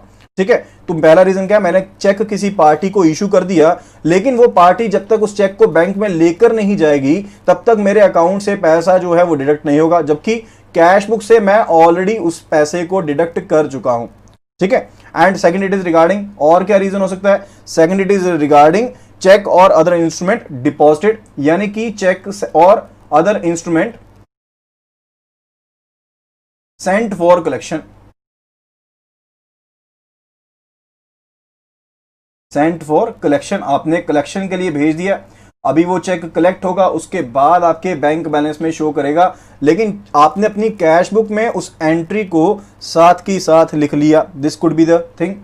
थर्ड रीजन जो हो सकता है दैट इज अ एरर।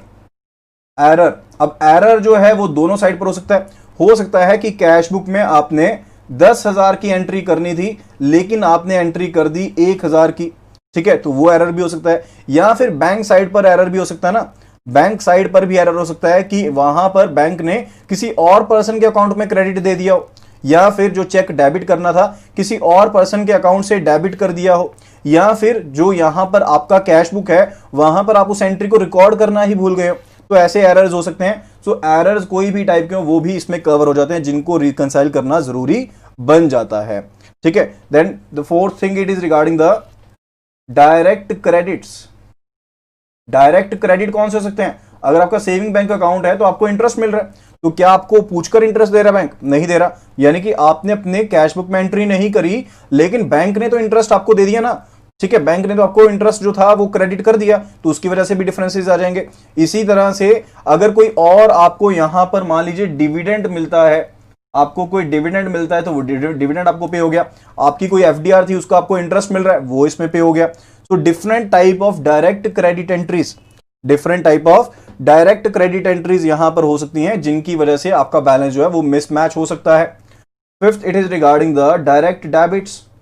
अब डायरेक्ट डेबिट भी तो हो सकते हैं ना, लाइकवाइज मान लीजिए कोई चार्जेस डाले गए हैं, लाइकवाइज मान लीजिए आपने चेक जो भेजा था उसे आपने भेजा था कलेक्शन के लिए, लेकिन वो चेक डिसऑनर हो गया, तो चेक बाउंस के, चेक डिसऑनर के जो चार्जेस थे वो डिडक्ट कर दिए गए। ठीक है, या फिर सर्विस चार्जेस थे कोई, या फिर आपके एटीएम के रिन्यूअल चार्जेस थे, या फिर और कोई इंसिडेंटल चार्जेस है जो यहां पर बैंक के द्वारा चार्ज किए गए, वो सभी किस में आ जाएंगे, यहां पर डायरेक्ट डेबिट के केस में आ जाएंगे। ठीक है, तो ये सभी आपके पास डिफरेंट डिफरेंट चीजें रहती हैं जिनके थ्रू यहां पर जो चार्जेस हैं वो लगाए जा सकते हैं, या आपको पे करने पड़ सकते हैं, या फिर कोई इंस्ट्रूमेंट आपने कलेक्शन के लिए भेजा है, या फिर कोई इंस्ट्रूमेंट आपने इशू किया है जिसकी वजह से आपके डिफरेंसेस आ सकते हैं पासबुक के बैलेंस के बीच में एंड कैश बुक के बैलेंस के बीच में। ठीक है, सिंपल सी ये चीज थी। अब एक और इंपॉर्टेंट चीज जो यहां पर समझनी जरूरी है, that is regarding the balances, that is regarding the balances. तो जल्दी से बता दीजिए, कैश बुक के केस में प्लस करना हो, अगर नॉर्मल सिनेरियो ले रहे हैं, कैश बुक के केस में प्लस करना हो तो हम उसे डेबिट कहते हैं या क्रेडिट कहते हैं। प्लस के केस में पूछ रहा हूं सिर्फ, प्लस के केस में, कैश बुक के केस में हम उसे डेबिट कहते हैं या फिर क्रेडिट कहते हैं। इसी तरह से माइनस का बता दीजिए, माइनस को हम डेबिट कहते हैं, क्रेडिट कहते हैं, प्लस को हम डेबिट कहते हैं, बिल्कुल सही है। प्लस को हम लिखते हैं डेबिट एंड यहां पर माइनस को लिखते हैं क्रेडिट। अब आपको रीजन भी बता दे रहा हूं, अगर आपने कैश बुक को आपने याद रखा हो तो यहां पर इस साइड पर थी आपके पास रिसिप्ट्स, यहां पर थी आपके पास पेमेंट, तो जब भी आप रिसिप्ट आ रही है यानी कि पैसा आ रहा है तो वो क्या हो रहा है, डेबिट साइड पर जा रहा है। जब भी आप पेमेंट कर रहे हैं तो वो कौन सी साइड पर जा रही है, क्रेडिट साइड पर जा रहा है। ठीक है, तो यहां पर कैश बुक में जो प्लस है that relates to debit and जो माइनस है दैट रिलेट्स टू क्रेडिट। ठीक है, एंड फर्दर अगर पासबुक में देखें तो पासबुक में ये सिनेरियो बिल्कुल डिफरेंट होता है। पासबुक में जो सिनेरियो बिल्कुल ऑपोजिट है। क्यों, यहां पर प्लस का मतलब कुछ और है, माइनस का मतलब कुछ और है। लाइकवाइज यहां पर प्लस, जब आपके पास पैसा आपने बैंक में और डाला तो यहां पर क्या होगा, वो क्रेडिट में शो करेगा, क्रेडिट में शो करेगा। क्यों, ये देखिए आपका जो बैंक बैलेंस है वो आपके लिए क्या है, this is an asset for me, मेरे लिए तो ये एसेट है, लेकिन जब मैं यहां पर ये पैसा बैंक में जमा करवा देता हूं तो बैंक के लिए तो वो लायबिलिटी है ना कि बैंक को वो पे करना है। बैंक के लिए क्या है, वो लायबिलिटी है, ठीक है। तो यहां पर जो मेरा एसेट है वो बैंक के लिए क्या है, लायबिलिटी है, तो वहां पर क्या होगा, क्रेडिट साइड इंक्रीज होगी, ठीक है। सो यहां पर जब माइनस है, माइनस का मतलब है कि अगर मेरे पास यहां पर लोन चल रहा है, ओवरड्राफ्ट चल रहा है, ये भी तो कंडीशन हो सकती है ना कि मैंने ओवरड्राफ्ट फैसिलिटी ले रखी हो यहां पर अपने बैंक अकाउंट के केस में, तो उसके केस में मेरे पास जो बैलेंस होगा वो क्या होगा, वो क्रेडिट होगा। यानी कि जब मैं क्रेडिट की बात कर रहा हूं तो वो क्या है, बेसिकली मेरे लिए ओवरड्राफ्ट है, यानी कि मैंने लोन लिया हुआ है, यानी कि मेरे ऊपर बेसिकली ये लायबिलिटी है कि मैंने ये पैसा बैंक को पे करना है। लेकिन जब मेरा लोन चल रहा है तो बैंक के लिए वो क्या है, एसेट है, ठीक है। तो आप इस चीज को समझ आइए कि जो मेरे लिए एसेट है वो बैंक के लिए क्या है, ऑब्लिगेशन है, बैंक के लिए एक लायबिलिटी है।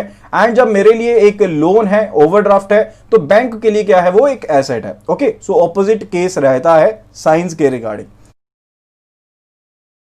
अब बात आती है कि डिफरेंट हमारे पास मीनिंग्स क्या रहते हैं, तो जल्दी से उसके बारे में भी हम कवर कर लेते हैं। तो काफी चीजें हमने यहां पर कवर कर ली, तो यहां पर रिवाइज कर लेते हैं फटाफट से कि डिफरेंट कोजेस क्या हो सकते हैं यहां पर पासबुक में एंड कैश बुक में डिफरेंसेस के regarding. First of all it is regarding the cheques issued by the firm. जो चेक यहां पर फर्म ने इशू कर दिया है, इशू करने का मतलब है आपने किसी पार्टी को पेमेंट करनी थी, आपने उसको पार्टी को पेमेंट कर दी, आपने तो साथ के साथ अपनी कैश बुक में नोट कर लिया, ठीक है, लेकिन आपकी पासबुक में अभी वो एंट्री हो सकता है रिफ्लेक्ट ना करे, क्योंकि यहां पर हो सकता है पर्सन बी ने अभी उस चेक को फर्दर बैंक में प्रेजेंट ही ना किया हो, ठीक है, क्लियर होने के रिगार्डिंग। या फिर हो सकता है कि जो चेक आपने पर्सन बी को दिया था वो डिसऑनर हो जाए, या फिर इसने प्रेजेंट ही ना किया हो। तो डिफरेंट रीजंस हो सकते हैं यहां पर जब भी हम चेक इशू किए जाते हैं फर्म के द्वारा। Second, it is the case of the check deposited, यानी कि आपने यहां पर जो चेक था उसे डिपॉजिट कर दिया है बैंक में, ठीक है। तो बैंक में मैंने चेक डिपॉजिट कर दिया, लेकिन मैंने तो अपनी कैश बुक में साथ के साथ क्लियर लिख लिया। अब बैंक जो है अभी साथ के साथ क्लियर तो नहीं करेगा, उसे क्लियर करने में कुछ एक समय लगेगा। पहले बैंक का क्लियरिंग में जाएगा, उसके बाद चेक क्लियर होगा, फर्दर आपके अकाउंट में क्रेडिट दिया जाएगा। हो सकता है कि यहां पर क्रेडिट देते समय बैंक से कोई गलती हो जाए, आपके अकाउंट में क्रेडिट ना जाए, या फिर हो सकता है जो क्रेडिटेड अमाउंट था वो गलत हो जाए। तो ये डिफरेंसेस हो सकते हैं जिसकी वजह से आपका यहां पर बैलेंस जो है मिसमैच हो सकता है। Then it is regarding the bank charges, जहां पर बैंक जो है डायरेक्टली चार्जेस को डेबिट कर रहा है। मे भी हो सकता है कि चेकबुक आपने इशू नहीं करवाई थी, उसके रिगार्डिंग चार्जेस कट कर लिए गए हो, या फिर हो सकता है कि आपने कोई स्टैंडिंग इंस्ट्रक्शन लगाई थी जिसके रिगार्डिंग इंस्ट्रक्शन को पूरा किया गया, ऑब्लिगेशन को बैंक ने अपनी पूरा किया, एंड अल्टीमेटली जो पेमेंट थी वो आपके अकाउंट से डिडक्ट कर लियो, जिसकी वजह से आपको यहां पर मिसमैच जो है अपने अकाउंट में दिख रहा हो। आपको उसने अपने उसको कैश बुक में नोटिफाई ना किया जो भी स्टैंडिंग इंस्ट्रक्शन थी। Then it is interest on overdraft, यानी कि जब भी अगर हम बैंक से ओवरड्राफ्ट लेंगे, ओवरड्राफ्ट का मतलब है कि हमारा बैलेंस जो है वो ओवरड्रॉन है। अगर मेरे अकाउंट में 10,000 रुपए थे, अगर मेरे बैंक अकाउंट में 10,000 रुपए थे जो मैंने जमा किए हुए थे, यानी कि बैंक अकाउंट में पासबुक में जो एंट्री वो शो करेगा दैट वुड बी 10,000 क्रेडिट की शो करेगा, क्योंकि ये 10,000 पे बैंक के ऊपर ऑब्लिगेशन है कि उसने मुझे पे करने हैं। अगर मैं 10,000 की जगह पर यहां पर 15,000 पे निकाल लेता हूं एंड बैंक ने मुझे ओवरड्राफ्ट जो है वो अलाउ कर दिया, यानी कि अब यहां पर 5,000 पे का जो बैलेंस था वो अब मेरी जिम्मेदारी है, मेरी ऑब्लिगेशन है कि मैंने पे करना है। अब ये अमाउंट है जो ओवरड्रॉन अमाउंट है, इसके ऊपर मुझे कुछ ना कुछ इंटरेस्ट तो पे करना पड़ेगा ना बैंक को। वो बेसिकली जो इंटरेस्ट यहां पर चार्ज किया जा रहा है बैंक के द्वारा, क्या मैंने उसे अपनी कैश बुक में नोट किया? नहीं किया, तो अल्टीमेटली वो एक डिफरेंस का कारण बन सकता है। Then it is regarding direct payments into the bank made by the traders customer. अब ये भी चीज पॉसिबल है कि आपने किसी पर्सन से पैसे लेने थे, पर्सन ए ने पैसे लेने थे पर्सन सी से, अब इसने यहां पर आपको कैश नहीं दिया, सीधा जाके आपके बैंक अकाउंट में पैसे जमा करवा दिए। अब आपको तो उस चीज का पता नहीं चला, तो आपने अपने कैश बुक में उसे नोट डाउन नहीं किया, तो आपकी नॉलेज में वो चीज नहीं है, तो जिसकी वजह से डिफरेंस जो है वो क्रिएट हो सकता है पासबुक के बैलेंस के बीच में एंड आपके जो बैंक अकाउंट की आपका जो कैश बुक है उसके बीच में। Then it is regarding dishonour of cheque, हो सकता है जो चेक था वो डिसऑनर हो जाए, चाहे जो आपने चेक इशू किया था या फिर जो चेक आपने कलेक्शन के लिए भेजा है, दोनों के केस में ये चीज पॉसिबल है, तो वो भी एक रीजन बन सकता है जिसकी वजह से डिफरेंस जो है वो क्रिएट हो जाए। And other could be the regarding the errors. Further यहां पर अब एक चीज बहुत ज्यादा इंपॉर्टेंट बन जाती है, जब भी हम बैलेंसेस की बात करते हैं तो उसको समझना बहुत ज्यादा जरूरी बन जाता है। वैसे तो हमने ये पॉइंट ऑलरेडी कवर कर लिया, लेकिन फिर भी मैं आपको यहां पर एक चीज समझाना चाहता हूं। पहली चीज आप ये समझ लीजिए कि अगर मेरे पास कैश बुक में बैलेंस डेबिट में है, अगर कैश बुक में बैलेंस डेबिट में है तो पासबुक में बैलेंस जो होगा ना that should be in credit, that should be in credit. अगर मेरे पास कैश बुक में बैलेंस क्रेडिट में है तो पासबुक में बैलेंस क्या होगा, वो डेबिट में होना चाहिए। अब जो मेरा डेबिट का बैलेंस है इसका मतलब है कि मेरे करंट अकाउंट में पैसा पड़ा है, मैं यहां पर बैलेंस ले रहा हूं, एक नेट बैलेंस ले रहा हूं 5000 का, 5000 का बैलेंस ले रहा हूं, ठीक है। तो अगर मेरे अकाउंट में यहां पर कैश बुक में 5000 डेबिट शो कर रहा है, इसका मतलब है कि मेरे पासबुक में यानी कि मेरे बैंक अकाउंट में, मेरे करंट अकाउंट में 5000 रुपए पड़े हैं, इसका ये मतलब है, ठीक है। तो 5000 वो बैंक के लिए क्या है, लायबिलिटी है, इसलिए उसका साइन क्या है यहां पर क्रेडिट का है। इसी तरह से अगर मैं कहता हूं कि मेरी कैश बुक में जो यहां पर अमाउंट शो कर रहा है वो 5000 क्रेडिट का शो कर रहा है, यानी कि ये मेरे ऊपर क्या है, 5000 क्या है, एक लायबिलिटी है, ठीक है, मेरे ऊपर क्या है, लायबिलिटी है, तो ये क्रेडिट में शो कर रहा है। एंड इसी तरह से जो आपके पास यहां पर पासबुक है, उसमें ये जो बैलेंस शो कर रहा है, ये कहां पर शो कर रहा है, ये डेबिट में शो कर रहा है। तो डेबिट बेसिकली बैंक के लिए क्या है, एक एसेट है, ठीक है। तो ऑपोजिट रहता है, साइन क्या रहेगा, हमेशा ऑपोजिट रहेगा। तो यही चीज हमने यहां पर लिखी है। कैश बुक का बैलेंस क्या है, डेबिट बैलेंस है। Debit balance in cash book shows firm has its funds lying in the current account, यानी कि करंट अकाउंट में आपका जो पैसा है पड़ा है। सेम सिचुएशन में क्रेडिट में क्या होगा, यहां पर बैंक साइड पर देखिए, क्रेडिट साइड को यहां पर क्रॉस में देखिएगा, ठीक है, क्रॉस में देखिएगा। Credit balance shows that the bank is having liability. अब जब मेरा डेबिट बैलेंस है तो बैंक की लायबिलिटी है ना कि उस पैसे को पे करे, क्योंकि मैंने अपना पैसा वहां पर अपने करंट अकाउंट में रखा हुआ है। तो बैंक की ये लायबिलिटी बनती है कि उसने कितना पैसा यहां पर फर्म को पे करना है, ठीक है। That is it says then it is regarding कि अगर मेरे पास यहां पर कैश बुक के केस में क्या है, क्रेडिट बैलेंस है। अगर मेरा कैश बुक के केस में क्रेडिट बैलेंस है, इसका मतलब है मैंने यहां पर फंड्स को ओवरड्रॉन किया हुआ है। मेरे अकाउंट में क्या चल रहा है, ओवरड्राफ्ट फैसिलिटी मैंने यहां पर ली हुई है। अब फर्म की ये ऑब्लिगेशन बन जाती है कि मैंने ये अमाउंट जो है बैंक को पे बैक करना है। And what it shows for the bank, bank के लिए क्या चीज बनती है, इसके बिल्कुल ऑपोजिट। बैंक के लिए क्या बनता है कि बैंक के लिए तो ये जो पैसा है ना, जो डेबिट में है, वो कौन सा किस में रहेगा, वो डेबिट में शो होगा, क्योंकि फर्म का लोन चल रहा है भाई, फर्म का लोन चल रहा है। तो मेरे लिए तो एज अ बैंक मेरे लिए क्या हुआ, यहां पर एक एसेट हुआ। इज इट क्लियर, जल्दी से बता दीजिए, बहुत इंपॉर्टेंट पॉइंट है, इसको क्लियर करना बहुत ही ज्यादा जरूरी है। ओके, जल्दी से बता दीजिए, इज दिस पॉइंट क्लियर, तभी फर्दर हम आगे बढ़ पाएंगे। जल्दी से बता दीजिए ये पॉइंट आपको क्लियर हो गया या नहीं हुआ।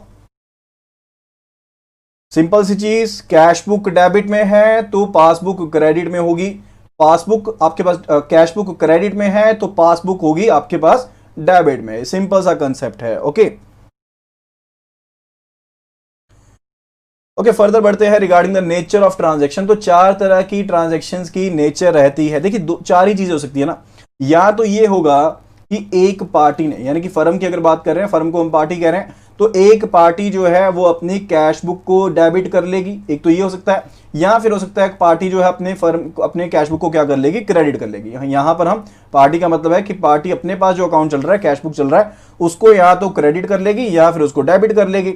इसी तरह से बैंक के पॉइंट पर भी ये चीज पॉसिबल है कि बैंक जो है वो अपने यहां पर जो उसका बैंक अकाउंट है, यानी कि जो पासबुक है आपकी फर्म की, उसको या तो डेबिट कर देगा या फिर उसे क्रेडिट कर देगा, ठीक है। That composes the nature of transactions. तो यही चार चीजें क्या है नेचर ऑफ ट्रांजैक्शन की। ध्यान से देखिए क्या लिखा हुआ है, debit the bank account in cash book by the firm, debit the bank account in cash book by the firm, यानी कि जो फर्म है उसने क्या किया, अपना जो कैश बुक है उसमें जो बैंक अकाउंट है उसको क्या कर दिया, डेबिट कर दिया। दूसरी चीज पढ़िए, credit the bank account in cash book by the firm. तो दो ही चीजें हैं ना जो यहां पर ये पार्टी कर सकता है, या तो ये अपने बैंक अकाउंट को जो इसका कैश बुक में उसको डेबिट कर सकता है या फिर उसको क्रेडिट कर सकता है। डेबिट कब करेगा, जब इसको कोई चेक मिला है या फिर इसने अपने पैसे जमा करवाए हैं बैंक में, तब ये क्या कर देगा, डेबिट कर देगा। इसी तरह से जो पार्टी है वो अपने अकाउंट को क्रेडिट कब करेगी, क्रेडिट का मतलब है कि जब उसने यहां से पैसे निकाले हैं, यानी कि अपने एसेट को कम किया। एसेट को कम कब करेंगे हम, जब हमने कोई चेक इशू किया किसी पर्सन को। मेरे बैंक अकाउंट में पहले 50,000 रुपए थे, 50,000 रुपए में से यहां पर मेरा जो कैश बुक का बैलेंस था वो 50,000 डेबिट था। अब मैंने एक चेक जो था 10,000 रुपए का वो इशू कर दिया। कहने का मतलब है अब मेरा ये एसेट जो है वो कम हो गया ना 10,000 से। अब इसको अगर कम करना है तो मुझे 10,000 क्या करने पड़ेंगे, क्रेडिट करने पड़ेंगे। 10,000 क्या करने पड़ेंगे, क्रेडिट करने पड़ेंगे। तो यहां पर भी बेसिकली क्या है, यहां पर भी तो वही चीज लिखी गई है कि credit the bank account in cash bank कब होगा, जब हमने कोई चेक इशू किया है किसी थर्ड पार्टी को, कोई पेमेंट की है बैंक के थ्रू, या फिर हो सकता है यहां पर ड्राइंग की गई हो सकता है ना प्रोप्राइटर ने पैसा निकालो बैंक से, तब भी क्या होगा, बैंक बैलेंस जो है वो क्रेडिट होगा। तो यहां पर ये चीज हो सकती है। Then third case it is regarding the bank scenario. अब बैंक सिनेरियो की बात करते हैं। Debit the firm's account bank in passbook by the bank account bank, यानी कि जो बैंक है उसने क्या किया, फर्म का जो अकाउंट है पासबुक में उसको क्या कर दिया, डेबिट कर दिया। और डेबिट कब कर सकता है बैंक, मान लीजिए कोई यहां पर चार्जेस थे वो डिडक्ट करने हैं, कोई स्टैंडिंग इंस्ट्रक्शन दे रखी थी, कोई इंटरेस्ट यहां पर चार्ज किया गया है ओवरड्राफ्ट में, उसके केस में क्या करेगा बैंक जो है वो तो अपने डेबिट ही करेगा ना बैलेंस को, यानी कि बैंक की जो ऑब्लिगेशन थी वो कम हो गई। अब कहने का मतलब है कि अगर मेरा 50,000 रुपए पहला बैंक के पास पड़ा था तो उसका मतलब क्या है, बैंक की बुक्स में पासबुक के ऊपर वो बैलेंस क्या शो होगा, 50,000 CR शो होगा, क्योंकि ये क्या है, एक लायबिलिटी है बैंक के ऊपर, यानी कि बैंक के ऊपर लायबिलिटी है, उसने 50,000 रुपए पे करने हैं।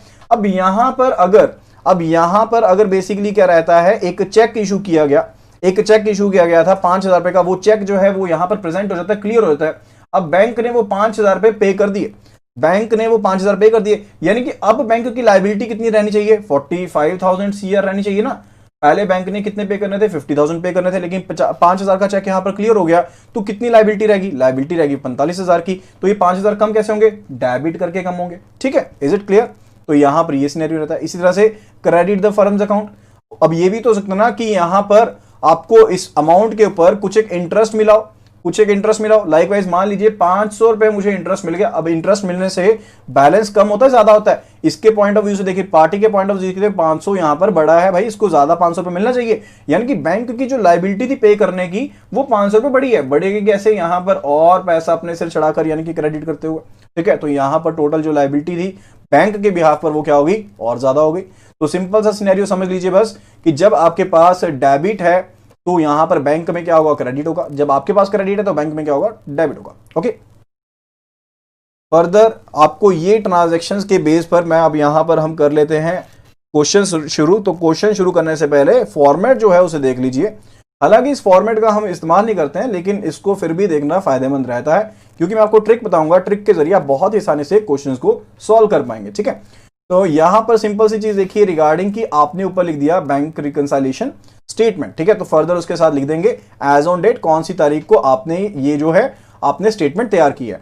पर्टिकुलर साइड में हम क्या लिखते हैं, पर्टिकुलर साइड में हम सब चीजें लिखते हैं, जो जो भी चीजें आपकी कोर्स ऑफ एक्शन रहती है वो सब चीजें लिखते हैं।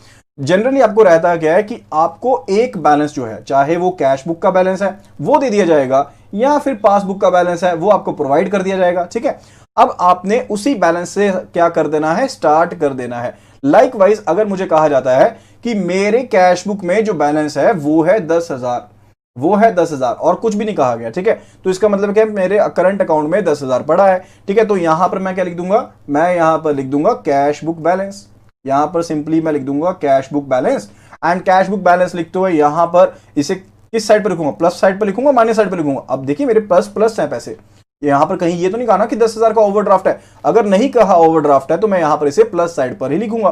तो यहां पर मेरे जो 10,000 है मैं सिंपली इस साइड पर लिख दूंगा एज ए 10,000। ठीक है, तो यहां पर उसके बाद कह दिया a cheque of ₹2,000 was, a cheque of ₹2,000 was issued but not presented.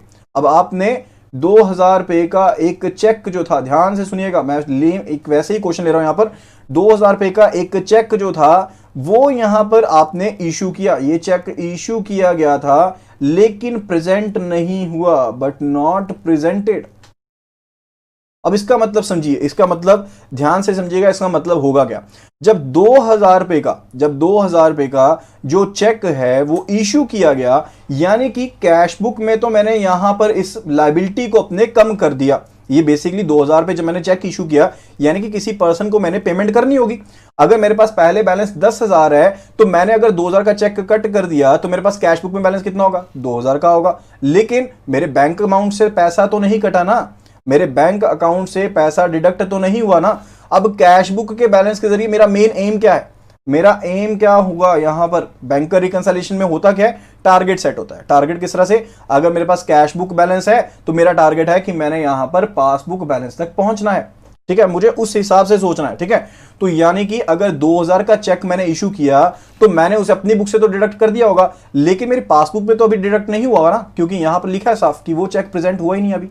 ठीक है, तो यानी कि ये 2,000 मुझे अगर पासबुक बैलेंस तक पहुंचना है तो मुझे ऐड करना होगा। मुझे क्या करना होगा, सिंपली ऐड करना होगा। और मैंने चेक इशू किया है तो मुझे यहां पर ऐड करना है। तो यहां पर सिंपली मैं लिख दूंगा, पॉइंट ए बनाकर लिख देता हूं, check issued but not presented. Is it clear, point बताइए, पॉइंट आपको ये क्लियर हो गया, ये पॉइंट आपको क्लियर हुआ या नहीं हुआ, जल्दी से बता दीजिए, अदरवाइज मैं दोबारा से रिपीट कर दे रहा हूं। ओडीवी क्वालिटी सही चल रही है हमारे एंड से, कोई भी इशू नहीं है, काइंडली प्लीज रिफ्रेश। बिल्कुल सही है आपका कि अगर पहले डिडक्ट किया था तो अब ऐड करेंगे, बिल्कुल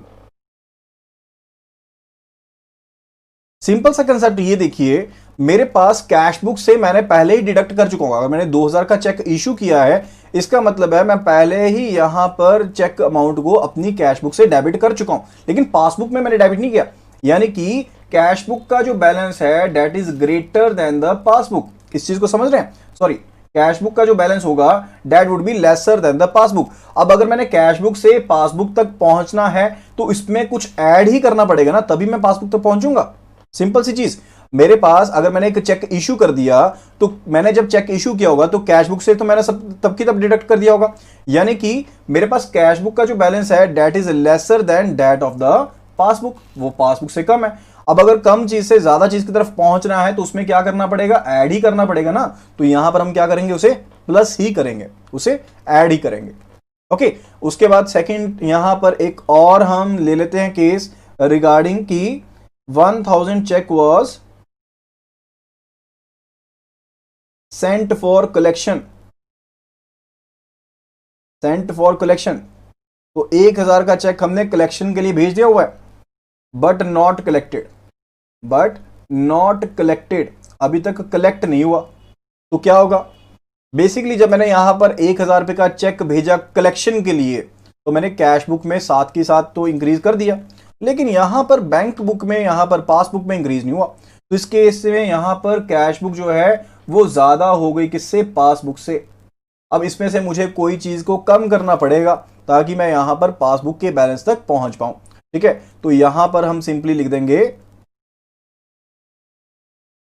चेक सेंट फॉर कलेक्शन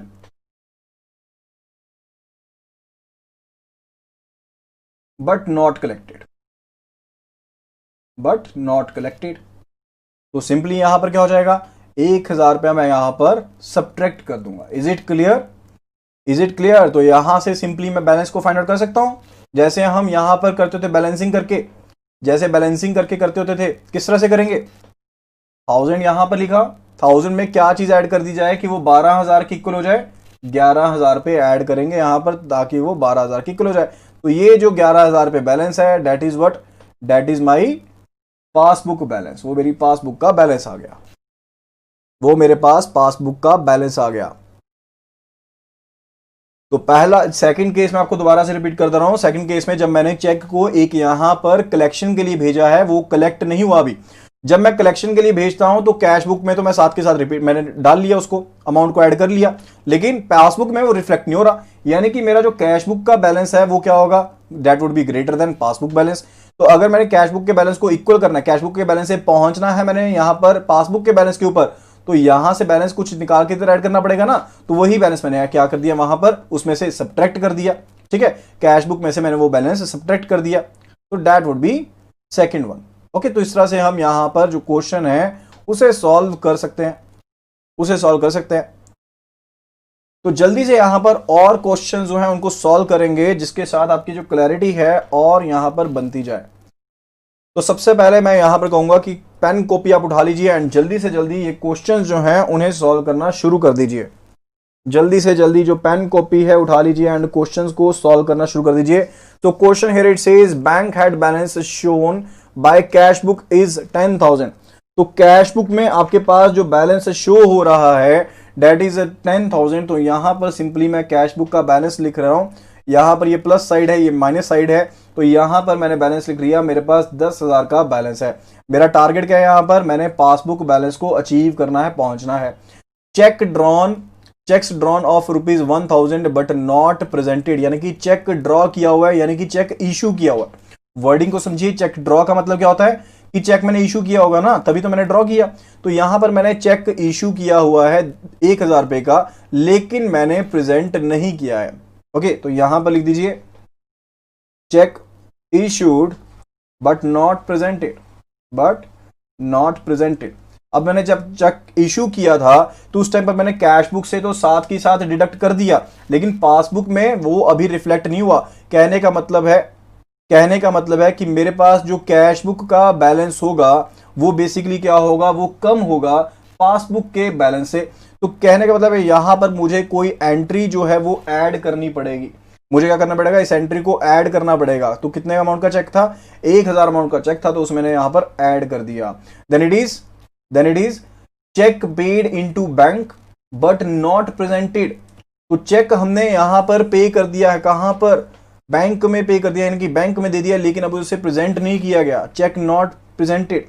तो सेकंड केस क्या है, चेक सेंट फॉर कलेक्शन कह लीजिए, cheque paid but not presented, तो यहां पर भी चेक जो हमने कलेक्शन के लिए भेजा था वो अभी प्रेजेंटेड नहीं हुआ, वो प्रेजेंट हुआ ही नहीं है। तो उसके केस में क्या होगा, अब इस केस में चेक को जब मैंने पे करने के लिए भेजा तो मैंने कैश बुक में तो अपनी नोट कर लिया, यानी कि कैश बुक का बैलेंस जो था वो ऐड यहां पर ज्यादा हो गया ऑलरेडी, लेकिन मैंने उसको यहां पर फर्दर अभी पासबुक में रिफ्लेक्ट हुआ नहीं है। तो पासबुक का बैलेंस कम है, कैश बुक का ज्यादा है, तो इसे क्या करूंगा, सब्ट्रैक्ट करूंगा। तो कितना अमाउंट का है यहां पर, 800 रुपए का चेक है जो मैं यहां पर सब्ट्रैक्ट कर दूंगा। Then it is a case of the service charges, यानी कि ये क्या है, डायरेक्ट डेबिट है। So here it is a case of the service charges. तो यहां पर तो बैंक खुद ही कह रहा है कि यहां पर क्या है, 300 रुपए मुझ में कम है, 300 रुपए मुझ में कम है, तो 300 रुपए यहां पर सीधा ही क्या कर देंगे, डेबिट कर देंगे, क्योंकि यहां पर ये तो कैश बुक में अभी 300 रुपए तो रिफ्लेक्ट हो ही नहीं रहे हैं। तो ये अगर मैंने अमाउंट तक पहुंचना है तो 300 रुपए तो मैं डायरेक्ट क्या कर दूंगा, डेबिट कर दूंगा। तो that would be my final answer. तो फाइनल आंसर जो आएगा that would B 11,000 minus 1100, that is 9900। तो मेरे पास जो पासबुक का बैलेंस आया है that is 9900। Is it clear, is it clear? Okay, mostly सभी का आंसर यहां पर एक ही आंसर सही आया वैसे, यहां पर 9900 पर passbook, that would be the answer. देखिए कंफ्यूज मत होइए, सिर्फ और सिर्फ अपने लॉजिक लेकर चलिए, क्योंकि जब मैं आपको ट्रिक बता दूंगा तो ये सब चीजें आपके लिए बहुत ज्यादा आसान हो जाएंगी। सिंपल और सिंपल मैं आपकी कंसेप्ट बिल्डिंग के लिए भी आपको ये बता रहा हूं, अदरवाइज मैं आपको ट्रिक बताकर साथ के साथ ये क्लियर कर सकता हूं, लेकिन वो एक क्रैमिंग हो जाएगा। लेकिन क्रैमिंग पार्ट हम यहां पर पहले नहीं करेंगे, पहले कंसेप्ट की तरफ ही ध्यान देंगे। नेक्स्ट केस, एक और क्वेश्चन यहां पर कीजिए, एक और क्वेश्चन को यहां पर सॉल्व कीजिए। A cheque of ₹540 deposited with the bank was entered in the cash book. तो 540 रुपए का जो एक चेक था जो यहां पर डिपॉजिट किया गया था वो यहां पर आपने कैश बुक में एंटर कर लिया है। Bank paid a subscription of ₹200, bank ने एक सब्सक्रिप्शन पे कर दिया 200 रुपए की। The balance in the passbook is given to be 23,400। अब ध्यान से समझिएगा, बैलेंस कौन सा दिया गया है, पासबुक का बैलेंस दिया गया है, कौन सा, 23,400 रुपीज का मुझे यहां पर जो बैलेंस है वो गिवन है। तो ये मेरा प्लस साइड है, ये माइनस साइड है, ठीक है। तो सिंपली यहां पर 23,400 बैलेंस दिया गया। अब मुझे दो चीजें यहां पर बताई गई हैं। एक तो चीज ये है कि यहां पर एक चेक था 540 रुपए का जो मैं डिपॉजिट कर चुका हूं बैंक में, कैश बुक में एंटर कर लिया हुआ। अब जब मैंने वो चेक अपने कैश बुक में एंटर कर लिया, लेकिन बैंक में तो अभी रियलाइज नहीं हुआ, कलेक्ट नहीं हुआ वो अभी। तो इसका मतलब क्या है कि कैश बुक का जो बैलेंस है वो बेसिकली क्या होगा मेरे लिए, कैश बुक का बैलेंस जो है that would be greater than the passbook balance ना, यही कंडीशन रहेगी। कैश बुक का जो बैलेंस है वो क्या रहेगा, पासबुक से ज्यादा रहेगा। अब मैंने पासबुक से कैश बुक की तरफ जाना है तो मुझे क्या करना पड़ेगा, ऐड करना पड़ेगा। तो 540 रुपीज को हम क्या कर देंगे, यहां पर ऐड कर देंगे, ठीक है। नरेशन में यहां पर नहीं लिख रहा हूं, नरेशन में यहां पर नहीं लिख रहा हूं, ठीक है। तो सिंपली मैं आपको ये बता रहा हूं, सिंपली आपको ये चीज यहां पर कंफर्म कर रहा हूं कि 23,400 का जो था हमारे पास यहां पर एक यहां पर पासबुक का बैलेंस बताया गया है, प्लस उन्होंने फर्दर बता दिया कि 540 रुपए आप अपने यहां पर चेक आपने डिपॉजिट किया है एंड आपकी कैश बुक में आपने वो एंटर कर दिया हुआ है। तो कैश बुक में एंटर करने का मतलब है कि कैश बुक में तो मैंने एंटर कर दिया, यहां पर रियलाइज तो हुआ नहीं अभी। तो मेरा पास जो कैश बुक का बैलेंस है that is greater then that of the passbook balance. तो यहां पर मैंने क्या कर दिया, ऐड कर दिया इसको। सेकंड केस जो कहा गया that is regarding bank paid a subscription of 200 rupees. तो 200 रुपए के कोई यहां पर कह लीजिए चार्जेस थे, सब्सक्रिप्शन थे जो यहां पर बैंक के द्वारा डिडक्ट की गई है, जो यहां पर मेरी कैश बुक में डिडक्ट नहीं होगी। तो यहां पर भी क्या हुआ बेसिकली कि बैंक खुद ही बता रहा है कि हमने डिडक्ट किया है। तो वहां पर अगर बैलेंस तक हमने पहुंचना है तो इस 200 रुपए को भी हम क्या कर देंगे, ऐड कर देंगे। 200 रुपीज को भी क्या कर देंगे, ऐड कर देंगे, जो चार्जेस यहां पर डिडक्ट किए गए हैं, ठीक है। ये चीज क्लियर होगी आपको। अब 200 रुपीज क्या है, यहां पर चार्जेस बैंक के द्वारा डिडक्ट किए गए। अब उस पॉइंट से सोचिए, इसी पॉइंट से सोचिए कि आपके पास जो पासबुक का बैलेंस है वो कम हो गया, क्योंकि आपके पास मान लीजिए इनिशियल बैलेंस जो दोनों में सेम था। एजम्पशन ले लीजिए दोनों में 1000 रुपए थे आपके पास, ₹200 ये आपका कैश बुक का बैलेंस है एंड ये आपके पास पासबुक का बैलेंस है। ओके, एंड ₹200 अब चार्जेस डिडक्ट किए गए हैं, बैंक ने चार्जेस डिडक्ट किए हैं, तो उसके केस में पासबुक का बैलेंस आपके पास रह गया 800 ही। लेकिन आपने यहां पर अपने पास तो कैश बुक में तो रिकॉर्ड किया ही नहीं, यानी कि कैश बुक का बैलेंस फिर से क्या हो गया, ज्यादा हो गया। अब अगर मैंने इस बैलेंस से इस बैलेंस तक पहुंचना है तो इसमें क्या करना पड़ेगा, ऐड करना पड़ेगा। तो इसे मैंने ₹200 को भी क्या किया, यहां पर ऐड ही किया है। तो इसके थ्रू मेरे पास जो है बैलेंस यहां पर मैं कैलकुलेट कर सकता हूं। Is it clear now? जल्दी से बता दीजिए क्या ये चीज यहां पर क्लियर हो जाती है? सो 23,400 प्लस द 740, तो 740 रुपीज को ऐड कर देंगे। 24,140 will be the answer. 24,140 will be the answer. Okay, इस तरह से हम यहां पर इसे कैलकुलेट कर सकते हैं।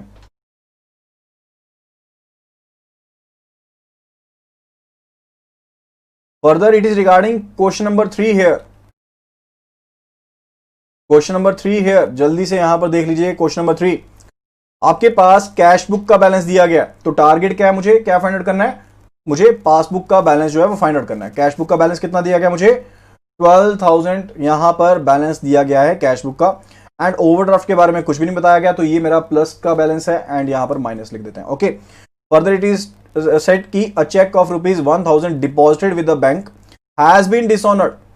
तो 1,000 रुपए का चेक जो था यहां पर डिपॉजिट किया गया बैंक के पास, लेकिन उसे डिसऑनर कर दिया गया।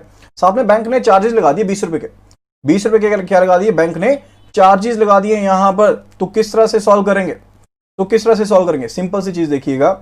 अब जब आपने यहां पर मान लीजिए पर्सन ए ने चेक डिपॉजिट किया है बैंक के पास, बैंक के पास चेक डिपॉजिट किया, तो उसने अपनी कैश बुक में तो ये पैसे ऐड कर लिए होंगे ऑलरेडी, अपनी कैश बुक में ऑलरेडी ये पैसे ऐड कर लिए होंगे, ठीक है। लेकिन बैंक में तो वो पैसा अभी ऐड नहीं हुआ ना, बैंक में तो एज पर वो पैसा जो है वो ऐड होगा ही नहीं, ठीक है। तो बैंक में बैलेंस, यहां पर अगर मेरे पास बैलेंस 10,000 था पहले, मैंने 1,000 का मान लीजिए चेक भेजा, तो मैंने तो अपने पास यहां पर 11,000 पे कर लिए, लेकिन बैंक के पास तो अभी भी कितना बैलेंस है, 10,000 का ही बैलेंस है। यही चीज यहां पर कही गई है। अब मैंने अगर इस चीज से फर्दर इस चीज तक पहुंचना है तो मुझे क्या करना पड़ेगा, मुझे क्या करना पड़ेगा, मुझे डिडक्ट करना पड़ेगा, मुझे डिडक्ट करना पड़ेगा। सो 1,000 को मैं यहां पर क्या करूंगा, डिडक्ट करूंगा। 1,000 को क्या करूंगा, मैं यहां पर डिडक्ट करूंगा। सेकंड जो केस है, date is regarding bank has debited ₹20 as charges. तो बैंक तो कह रहा है मैंने डेबिट चार्जेस को डेबिट कर लिया, बैंक तो कह ही रहा है कि मैंने डेबिट कर लिया चार्जेस को, यानी कि अगर बैंक ने डेबिट कर लिया चार्जेस को, तो उसके केस में बेसिकली क्या होगा कि आपके पास कैश बुक में बैलेंस जो है वो बेसिकली क्या हो गया, ज्यादा हो गया। अब आपने अचीव करना है उससे भी बेसिकली चार्जेस को भी क्या करेंगे, यहां पर हम चार्जेस को हम क्या किस तरह से डील करेंगे, जल्दी से बताइए। इस कंडीशन में किस तरह से डील करेंगे चार्जेस के साथ। बैंक ने आपको यहां पर चार्जेस के बारे में बता दिया है, तो चार्जेस के साथ आप किस तरह से डील करेंगे, डेबिट है तो किस तरह से डील करेंगे, we will be deducting the charges, we will be deducting the charges. क्यों, अब ध्यान से समझिएगा। अब मेरे पास यहां पर मैंने पासबुक पर पहुंचना है, ध्यान से समझिए, मैंने पासबुक में पहुंचना है। कैश बुक में तो ऑलरेडी ज्यादा बैलेंस है, कैश बुक में तो ऑलरेडी ज्यादा बैलेंस हो गया पासबुक से। क्यों, क्योंकि यहां पर चार्जेस डिडक्ट कर लिए, यहां पर अभी किए नहीं है। तो यहां पर मैंने पहुंचना है, इसके थ्रू इससे पहुंचना है, तो इसे क्या करना पड़ेगा, डिडक्ट ही करना पड़ेगा ना। तो इसलिए मैंने यहां पर 20 रुपीज को क्या किया है, डिडक्ट किया है। ओके, तो यानी कि फाइनल बैलेंस मेरे पास क्या हो गया, 12,000 minus 1,020 that is equal to 10,980। Is it clear, it should be clear, ठीक है। तो बहुत ही आसान सा क्वेश्चन था ये भी। एंड फर्दर अभी मैं आपको ट्रिक बता दे रहा हूं, तो ये क्वेश्चंस ना आप पलक झपकते कर पाएंगे। अब सिंपल सा ये चार्ट है, अब ये चार्ट आपने बनाना कैसे है वो भी समझ लीजिए, तो इस चार्ट को समझना कैसे है वो भी समझ लेंगे, ठीक है। तो आपके पास यहां पर आप देख रहे हैं कि मैंने कैश बुक लिखा है एंड 2 बार पासबुक लिखा है, मैंने 2 बार कैश बुक लिखा है, 2 बार पासबुक लिखा है। तो आपको सबसे पहले लिखना होगा यहां पर cash book debit, cash book credit, passbook credit, passbook debit, ठीक है। यानी कि DR CR CR DR, तो आपको इस तरह से लिख लेना है। तो आपके पास ऊपर ये रो बन गई। इसी तरह से इस साइड पर आपको लिखना है CD CI DD DC। अब इनके मतलब समझ लीजिए, check deposited, check issued, direct debits and direct credits.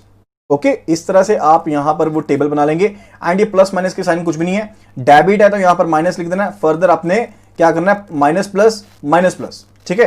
And credit है तो प्लस लिखना है, क्रेडिट है तो प्लस लिखना है, एंड डेबिट है तो माइनस लिखना है। फर्दर उनके ऑपोजिट साइन से चेन बनाती जानी है। तो ये टेबल आपके पास विद इन सेकंड्स आप वहां पर क्रिएट कर लेंगे, विद इन सेकंड्स आप वहां पर क्रिएट कर लेंगे। तो यहां पर सिंपली आपको कुछ भी याद रखने की जरूरत नहीं पड़ेगी। इस टेबल को बनाना किस तरह से है वो समझ लीजिए, मैं आपको बता दे रहा हूं अभी यहां पर ऊपर बनाकर एक बार किस तरह से बनाएंगे। लाइकवाइज मैंने यहां पर ऊपर सबसे पहले लिखना है कैश बुक के बारे में लिखना है। तो यहां पर सबसे पहले मैं लिखूंगा डेबिट, दैट इज डीआर, फिर सीआर, फिर सीआर, फिर डीआर। एंड ये दो कॉलम जो है ये मेरे कैश बुक से रिलेटेड है, ये भी सीबी, ये भी सीबी, एंड ये पीबी यानी कि पासबुक, ये भी पासबुक से रिलेटेड है। फर्दर इस साइड के 4 कॉलम बनाने हैं मुझे। तो यहां पर मुझे लिखना है सबसे पहले चेक डिपॉजिटेड, फिर उसके बाद check issued, direct debit and direct credit. Okay, and यहां पर डेबिट मतलब माइनस, क्रेडिट मतलब प्लस, क्रेडिट मतलब प्लस, डेबिट मतलब माइनस। ठीक है, अब इनके हिसाब से जस्ट मुझे फर्दर प्लस माइनस कर देना है। ये वाला प्लस हो गया, माइनस प्लस, इसी तरह से ये प्लस माइनस प्लस माइनस, इसी तरह से ये वाला माइनस प्लस माइनस, एंड इस तरह से ये वाला क्या रहेगा मेरे पास लास्ट वाला प्लस माइनस प्लस।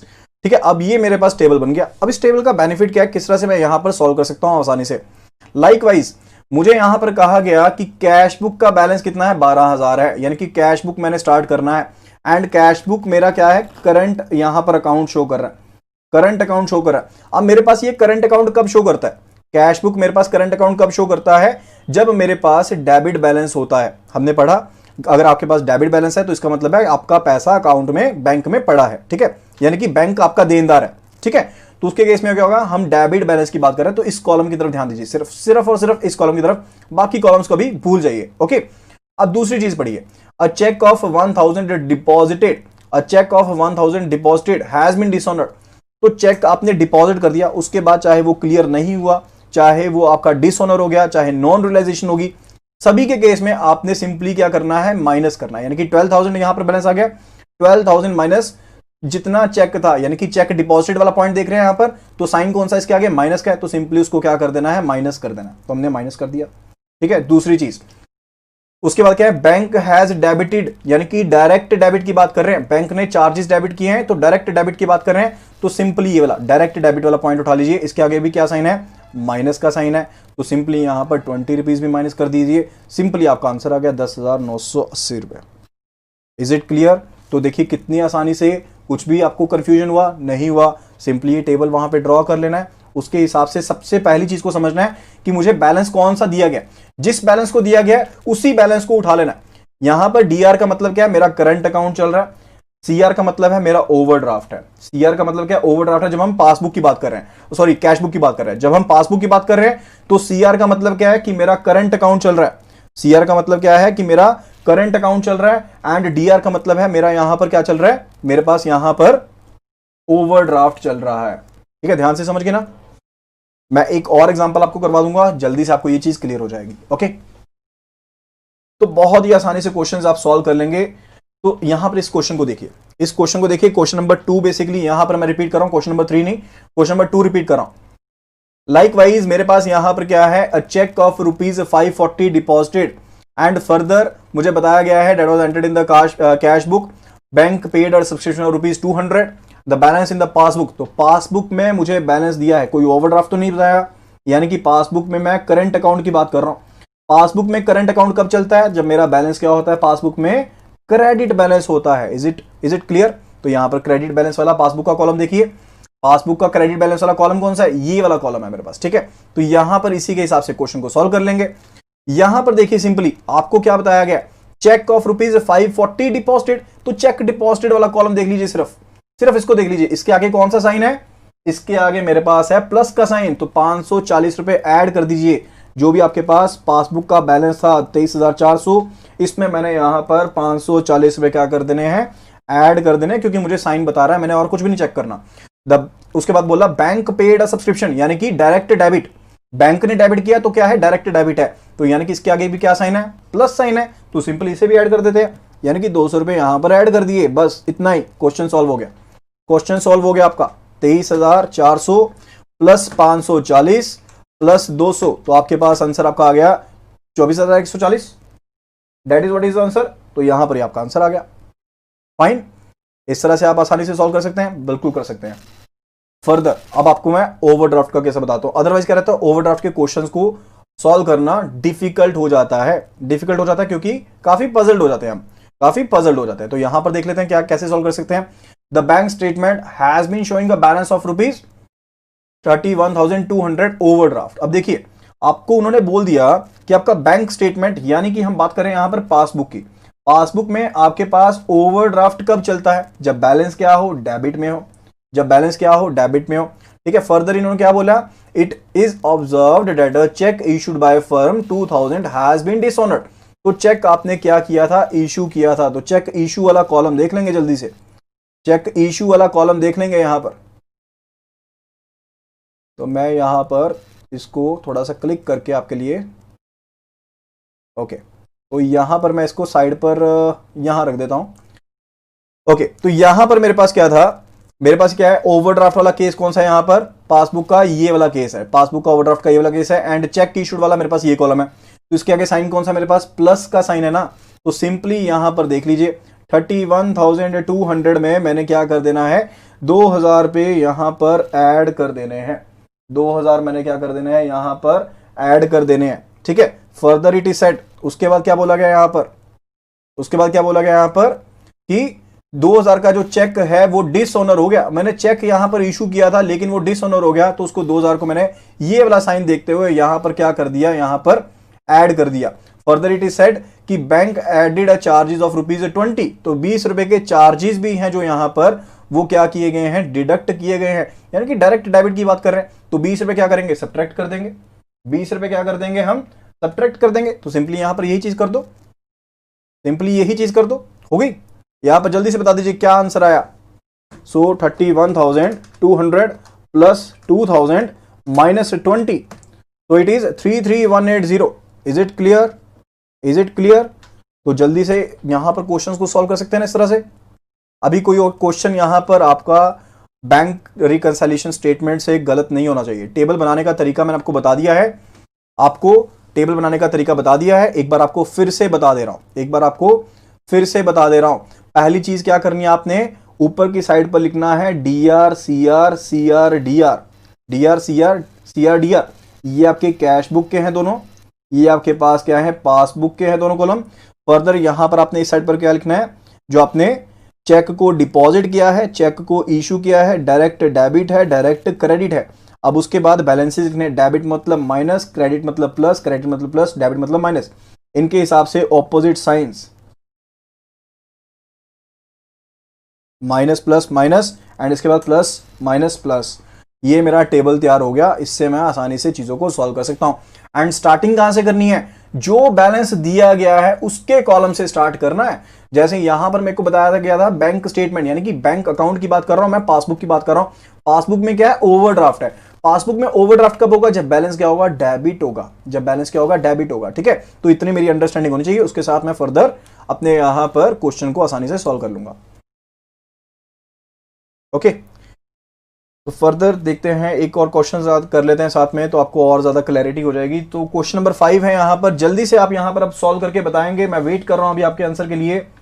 तो जल्दी से आप यहां पर सॉल्व करके बताइएगा कि आंसर यहां पर क्या होना चाहिए। क्वेश्चन को मैं रीड कर देता हूं साथ में। The balance in the current account of the firm of a bank is 56,219। तो सिंपली करंट अकाउंट का बैलेंस बताया है, यानी कि पासबुक में अगर करंट अकाउंट चलाना है मुझे, तो बैलेंस क्या होगा, क्रेडिट में होगा। बैलेंस क्या होगा, क्रेडिट में होगा।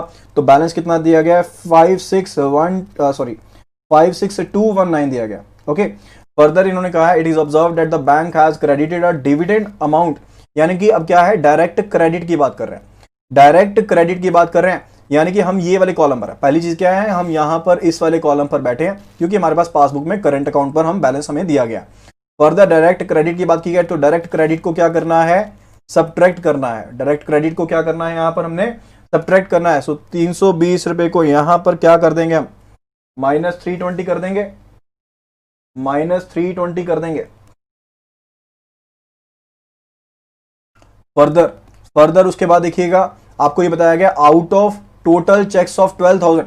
अब 12,000 के जो चेक थे जो इशू किए थे आपने, उनमें से 9,000 के जो चेक हैं वो पे कर दिए गए, यानी कि 12,000 में से 9,000 के चेक पे कर दिए गए, तो कितने अमाउंट के चेक पे नहीं किए गए?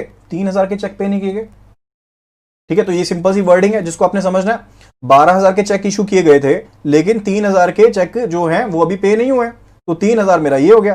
ठीक है, तो ये क्या हो गया यहां पर 3,000 हो गया फर्दर यहां पर।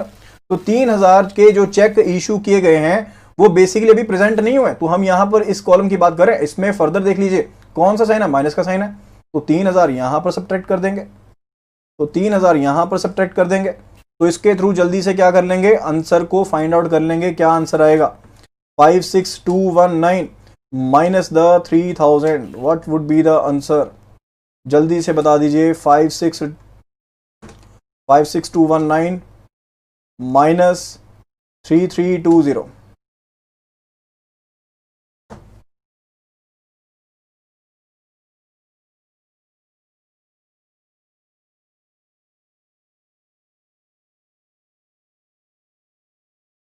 Five two eight double nine, बिल्कुल सही है। 52899 will be our answer over here. ठीक है, तो ये इस तरह से हम अब सॉल्व कर सकते हैं क्वेश्चंस को बहुत ही आसानी से। तो ट्रिक आपके सामने ऑलरेडी मैं शेयर कर चुका हूं। एक आधा और क्वेश्चन कर लें, अभी रहने दें, या इतने से सॉल्व हो जाएगा? कम ऑन, अभी तो कॉन्फिडेंस के साथ बोल दो सभी, एंड जल्दी से वीडियो को लाइक कर दो। 175% ऑनलाइन है, तो जल्दी से वीडियो को लाइक कर दीजिए।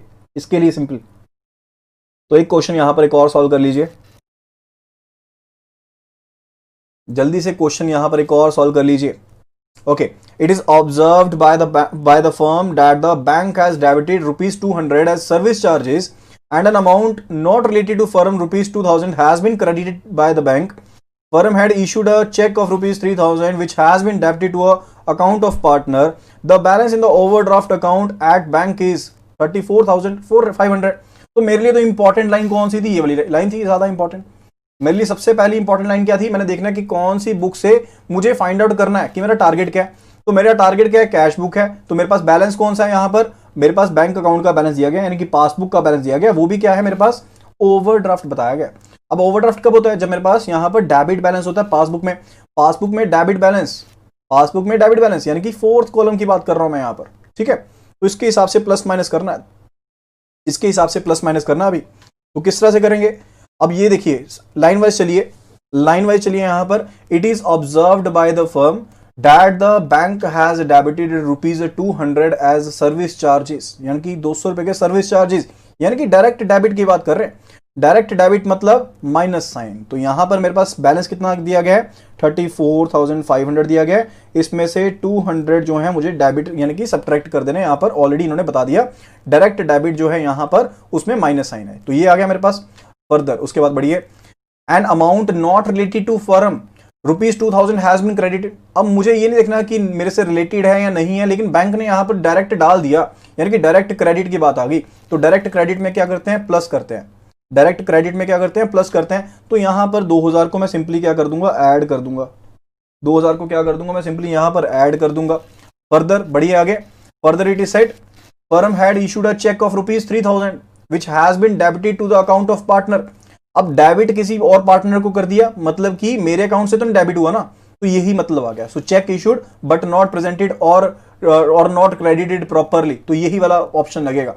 तो चेक तो इशू हो गया ना, तो चेक इशू हो गया तो कौन सा ऑप्शन है? प्लस वाला साइन है। तो 3,000 पे यहां पर और ऐड कर दीजिए, 3,000 पे यहां पर और ऐड कर दीजिए। तो यही मुझे फाइंड आउट करना था। जल्दी से आंसर बता दीजिए, क्या आंसर आएगा? जल्दी से आंसर बता दीजिए, क्या आंसर आएगा? 34,500 minus 200 and plus 5,000 that is equal to 39300। 39300। So option C जो है यहां पर वो मेरा आंसर होगा। ऑप्शन सी मेरे पास यहां पर मेरा आंसर होगा। इसके अलावा कोई भी यहां पर आंसर नहीं होगा। तो ये बिल्कुल एक स्टिक ट्रिक है जिसके थ्रू आप आसानी से यहां पर जो भी बीआरएस के रिलेटेड क्वेश्चंस हैं उनको बहुत मजे के साथ क्लियर कर सकते हैं। तो ये पार्ट से आपका कोई भी क्वेश्चन जो है ना अब रहना नहीं चाहिए एग्जाम के टाइम में।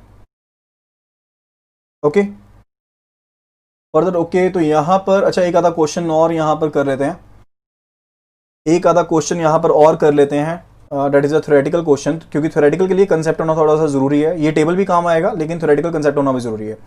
सो if a cheque is issued and not presented at bank its amount is. अगर एक चेक इशू किया गया है लेकिन एक चेक इशू कर दिया लेकिन बैंक में प्रेजेंट नहीं किया गया है, तो उसका अमाउंट क्या होगा उसके बारे में बताना है हमने। Deducted in the bank reconciliation statement when it is started as overdraft in cash book. तो चेक इशू किया गया, चेक इशू का मतलब हम ये वाले कॉलम की बात कर रहे हैं। कौन से कॉलम की बात कर रहे हैं? ये वाले कॉलम की बात कर रहे हैं। तो हमें क्वेश्चन में क्या कहा गया?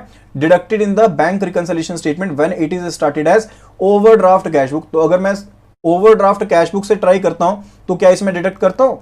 तो क्या मैं इसे डिडक्ट करता हूं? बिल्कुल मैं इसे डिडक्ट करता हूं। सो क्या यहां पर जो ऑप्शन ए है 3742 के केस में ये सही है? बिल्कुल ये ऑप्शन सही हो जाती है। ठीक है, तो यहां पर ये देख लिया ना हमने कि कैश बुक में ओवरड्राफ्ट के केस में मेरा साइन जो है वो क्या है? माइनस का है। तो मैं इसे डिडक्ट करता हूं, तो मैं उसे डिडक्ट करता हूं। सो यहां पर आसानी से मैं क्या कर सकता हूं? इसे क्वेश्चन को मैंने यहां पर भी सॉल्व कर लिया। और अगली ऑप्शन देखिए, added in the bank reconciliation statement when it is started as overdraft in cash book.